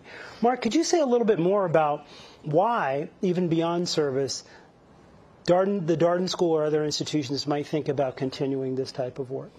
Yeah, thank you, Greg, and delighted to be here and to be able to talk about this work. As we've heard throughout the day, I think one of the big themes around the opportunity that can be created through higher education really aligns to the needs of industry and workforce, and what that can mean in terms of creating second chance opportunities is a big one. So why a business school would be involved in this space? You know, for us, it really comes back to our mission, right? And so as a school, our mission is ultimately about improving the world and doing that through transformational learning to cultivate responsible leaders. And I'll often say, well, you know, we're a graduate school of business. And most of our students are our MBA students. Those are not all of our students. You know, we really view creating lifelong education as our mission and mandate. And so our mission statement says that opportunity for transformational learning, and frankly, to go where we're needed. So without stealing your story, Greg, having been involved in this work from the beginning, our dean, about almost 15 years ago now, you know, received a letter from an individual who is in a correctional facility asking about access to that type of education. And through Greg's leadership and Tierney's, and then building from there, we've really seen an opportunity to take that kind of business education that we do. That's our day-to-day, is how we cultivate business leaders, and take that to individuals who are currently incarcerated as one stepping stone, and as we've heard today, there are many, so it's not the only, in creating those pathways to second chance employment. So talking about business fundamentals, talking about financial capability, talking about entrepreneurship and thinking like an entrepreneur. To us, it's an opportunity to take that education, again, to where it's needed.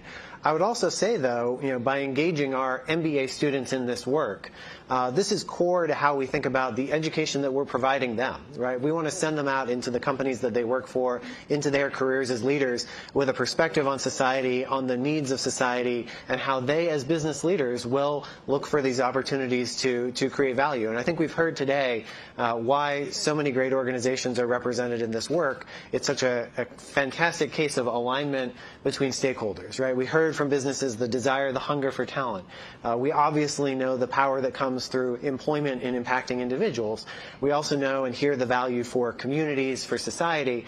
And so to us, this is sort of a win-win-win, as some of our colleagues like to say. But it's a great way for us as a school to lean into our educational mission in a different way, both in creating and providing education in partnership with Resilience Education and others for individuals who are preparing to transition out of a correctional setting, but more broadly to be educating and inspiring future leaders in our MBA program in the role that they will play, right?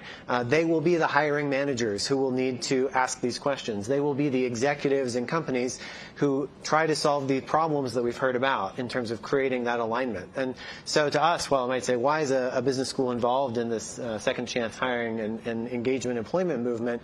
It's really core in many different ways to who we are. And I think that's why we're excited to see things like the Fair Chance Business Education Consortium and schools like Wharton and Columbia and Georgetown and others coming together to work with Ascendium and Resilience Education and say, what do we bring in terms of what we offer as a school into this space, and Rice as well, I should say, Peter. Excited to yeah.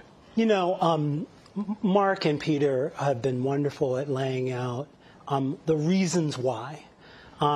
Mark is absolutely right about the early stages. Yes, Peter's a dean. He can tell you about the number of letters that the dean of a major business school receives from the captains of industry, receives from donors, receives from what we might call important people he needs to respond to.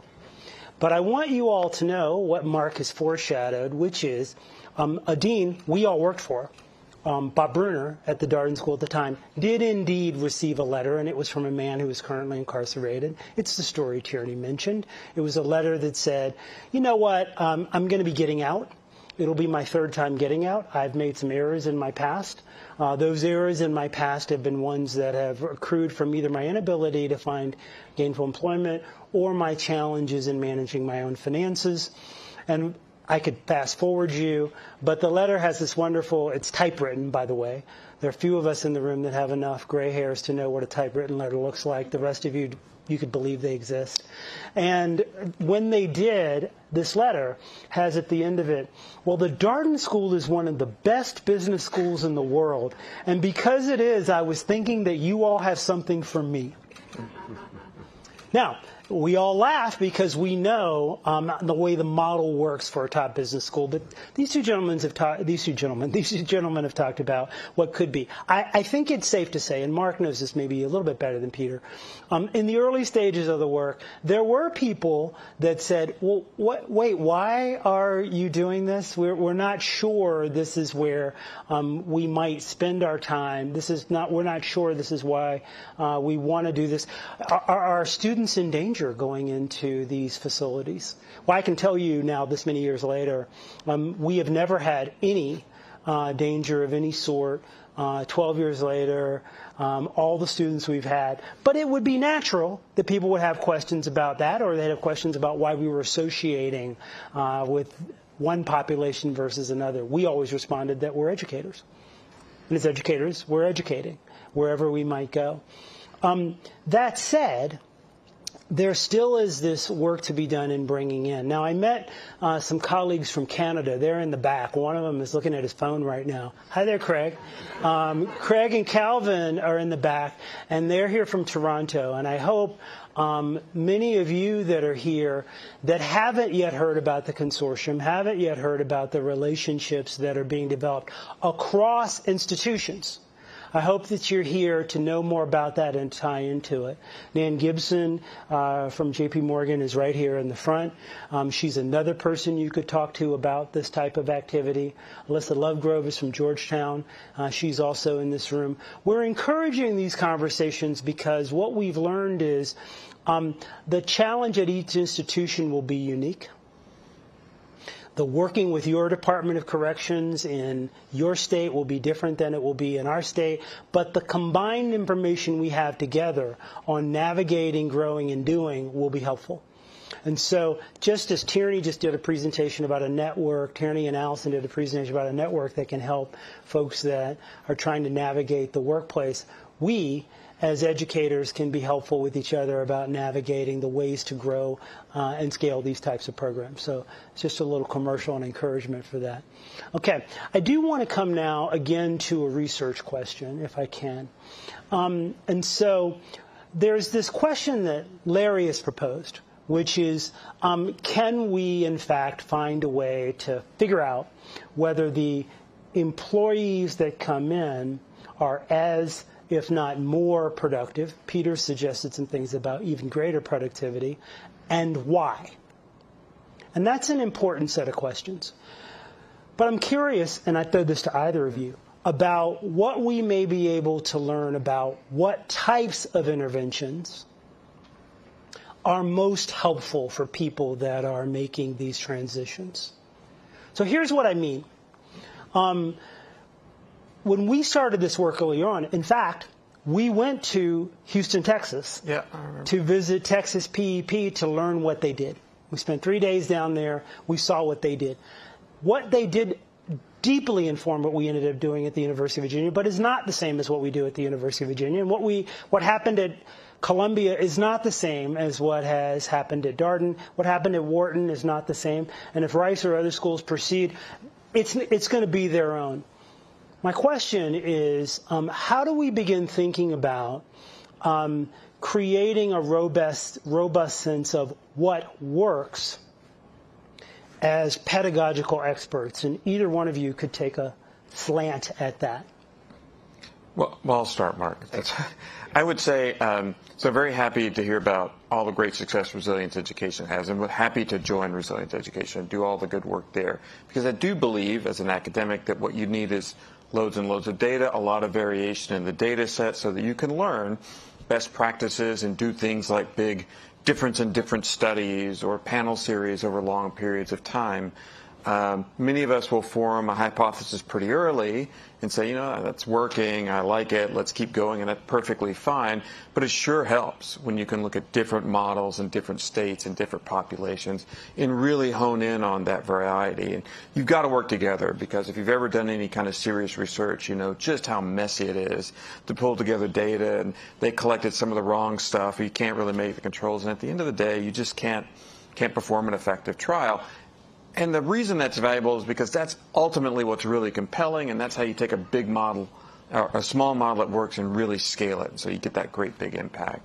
So that's what we can really do, I think, is work together and combine the efforts of lots of different schools and other organizations, many of whom are in the room, and have data about what they've tried and what works, and then we'll know, and I think we'll be able to prove what the returns are and what's the most efficient, and that's how you can make a case to policymakers and others that says, this is a smart thing to do. You're not soft on anybody's crime. You're just smart on how to make the world a better place and create matches that make good sense. There's a great use of dollars, and you're overlooking low-hanging fruit. Here's how you can seize it. They did it. You can copy. Easy squeezy. That's what we really need to do. And then I think we need researchers to feel like they can really dive in and design some interventions, right? You might decide that you want to try something a little bit different. I have an idea. This is going to work. I'm going to make it up. An AI bot that's going to really work on X. And that's, well, I don't know. It sounds reasonable. Let's give it a shot. And then we'll have data, and we'll learn, and we'll iterate. And so I think just we can trust the regular scientific process with enough cooperation, and that's what will help us make a great case. You know, I can tell you that one of the great things we've had as a benefit in the Commonwealth of Virginia is that the state of Virginia has been wonderful as a partner in tracking and running data. And believe it or not, they have a staff PhD who has been, in fact, directly helpful in the types of things. But I'll give you one example that relates to what Peter just mentioned. We at Resilience have a sense that over the process that, on average, the recidivism rate of folks who traverse our programs runs to about 14%. But what's important to know is that there are, over the course of 2 years, someone could have taken 3 different educational offerings. Well, guess what? Each of those presents an opportunity for a different variable in a data set. And what the state has told us is that for some, that average is 14. But for someone who's taken all 3 of the resilience education, and we can call them manipulations to use the academic language, the recidivism rate is 0. Wow. Wow, that's amazing. Well, I mean, I wasn't waiting for applause, but that's the state of Virginia. That's not us saying it. That's the state of Virginia saying it. And it does suggest something about various ways of moving forward, okay? I do want to come to Mark with a targeted question as well, although that one was open to both, and Peter may have a point of view on this one as well. You know, Mark, when you think about the way that universities right now are having to think about what we do, it's a time when, for all kinds of reasons, including the larger body politic, we have to think about how what we do is seen and regarded, and how we explain it. I know I have some thoughts, but as you think about, Peter's given some great explanations, but as you think about a time when discourse within higher ed and approaches within higher ed are being asked, what is higher ed doing, and is it productive or not productive to the greater society. What are some of your thoughts? And I'm throwing it to both of you, but I'm starting with you. Yeah, no, thank you, Greg. It's a small question, so I'll give a quick answer. Tiny question. Wrap it up in 30 seconds. Yeah. And Peter, I'll try to leave something for you to Thank say. you. No, it's obviously a lot of question, a lot of discussion around kind of higher education's social contract, both for private and public institutions, right? And there's a lot of benefits as public or private institutions that we've benefited from in that contract with society. And I would draw some threads actually from what we've heard today, right? Which is higher education does a lot of things. One of those is provide a form of credentialing, that should reflect a set of skills, a set of ways of thinking, certain ways of engaging in the workforce or engaging in society. And I think what higher education is working to do and could do a better job of is continuing to draw and make those connections and to do so holistically. I think we've heard today everything from thinking about what's needed just from sort of skilled trades, education, what's happening maybe in community colleges, what's happening in four-year and other universities. How do all of those things, of course, intrinsically create value for the person who's taking advantage of that education, but also how does that ultimately tie back to society, tie back to the questions we heard today from employers of, if I look to someone who's come through a higher education system, someone who's come through a higher education offering in a correctional facility, which have existed for a long time, how does that connect through to preparation for the job I need them to do, for the workforce need, right? And so I think higher education has a job to do of continuing to articulate, those connections. And there is an inherent value to education. I believe in, perhaps unsurprisingly, there's an inherent value to individuals who have access to it. But there is also a social and a societal benefit as well. And so I think, for higher education to think holistically, yes, certainly it's great what we are doing at Darden and the small amount of programming we can provide. The ability of the University of Virginia, through our different schools, in collaboration with our local community colleges, in this specific instance, to talk about what we're doing to help create those pathways is, of course, beneficial to individuals, but also beneficial more broadly. And so to me, I think it's helping to draw those connections and make those linkages between the education we provide, what a credential does or doesn't represent in a world where, credentials, have opportunities and also challenges, and then also how does that ultimately tie to individual mobility and workforce needs on both the individual and the employer side. It may seem, I did give him the really tiny question, but as I did, I want you to know, Mark's PhD is actually in higher ed. And I've observed this man as he's progressed. He has long valued at a personal level, he and his wife, making sure that we have educational access in higher ed. That is his area of interest and has been as long as I've known him. But his return to higher ed, I've observed that he's had a deeper understanding of how higher ed institutions work, why they work, and what they do. So it may have seemed that I gave him the hot ball question, and I did. But he's also been thinking about this, frankly, in a way that not all faculty think about, because he's been thinking about it at the institutional level, and I just want you to know that. Makes me look a little less targeted in what I did, or a little less pulling him out. I do want to say, though, as Mark has talked about, the ways that we think about it, one of the things I've observed is that there's an understanding that I find when people hear that, our community colleges, yes, of course they would be doing this type of work.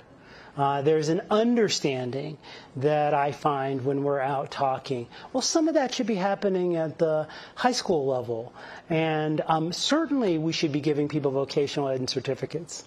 But there has seemed to be a bit of a pivot of the head, a look askance when we talk about certain types of higher ed institutions and why they're involved. And, I met a reporter down in the lobby. I talked with her a little bit from Bloomberg, and I know she's either here or has left, one of the two. But I'll tell you, in the years in which I've been doing this work, the frequency with which I have been asked by reporters so why are you doing this? And the frequency with which I have been asked, yeah, okay, and I would say something like what Peter said, or something like what Mark said, and they would go, no, yeah, that's great. Really? So really, why are you doing it? Is there something else you're not saying? Well, no, and while the resilience has gotten recent funding and support, there was no support of that type until much more recently. And so in those years, there kept being this, well, and I would always say, so the question you want to know is why an institution like this one? Mm-hmm. And you just don't want to say it that way to me.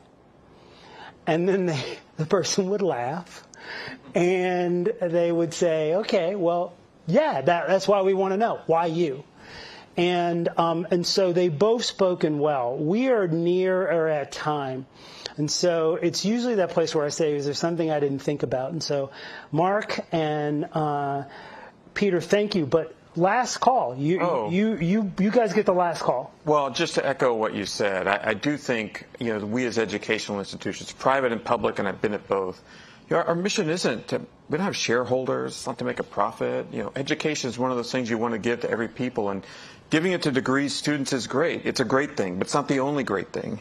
And what's good about this our opportunity is so many of us are impacted, so many of our families, people are impacted by this, but it's sort of under-discussed.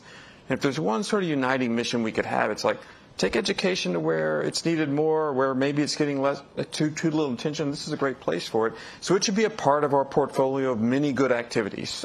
And we're happy to include it, as I think a lot of public institutions are too. Wonderful. Mark, last word. No, I think that's a great note, Dan. Okay. Thank you all for being here. Again, as academics, I know you should wake up now again because you went to sleep. But we're glad you're here. Thanks so much.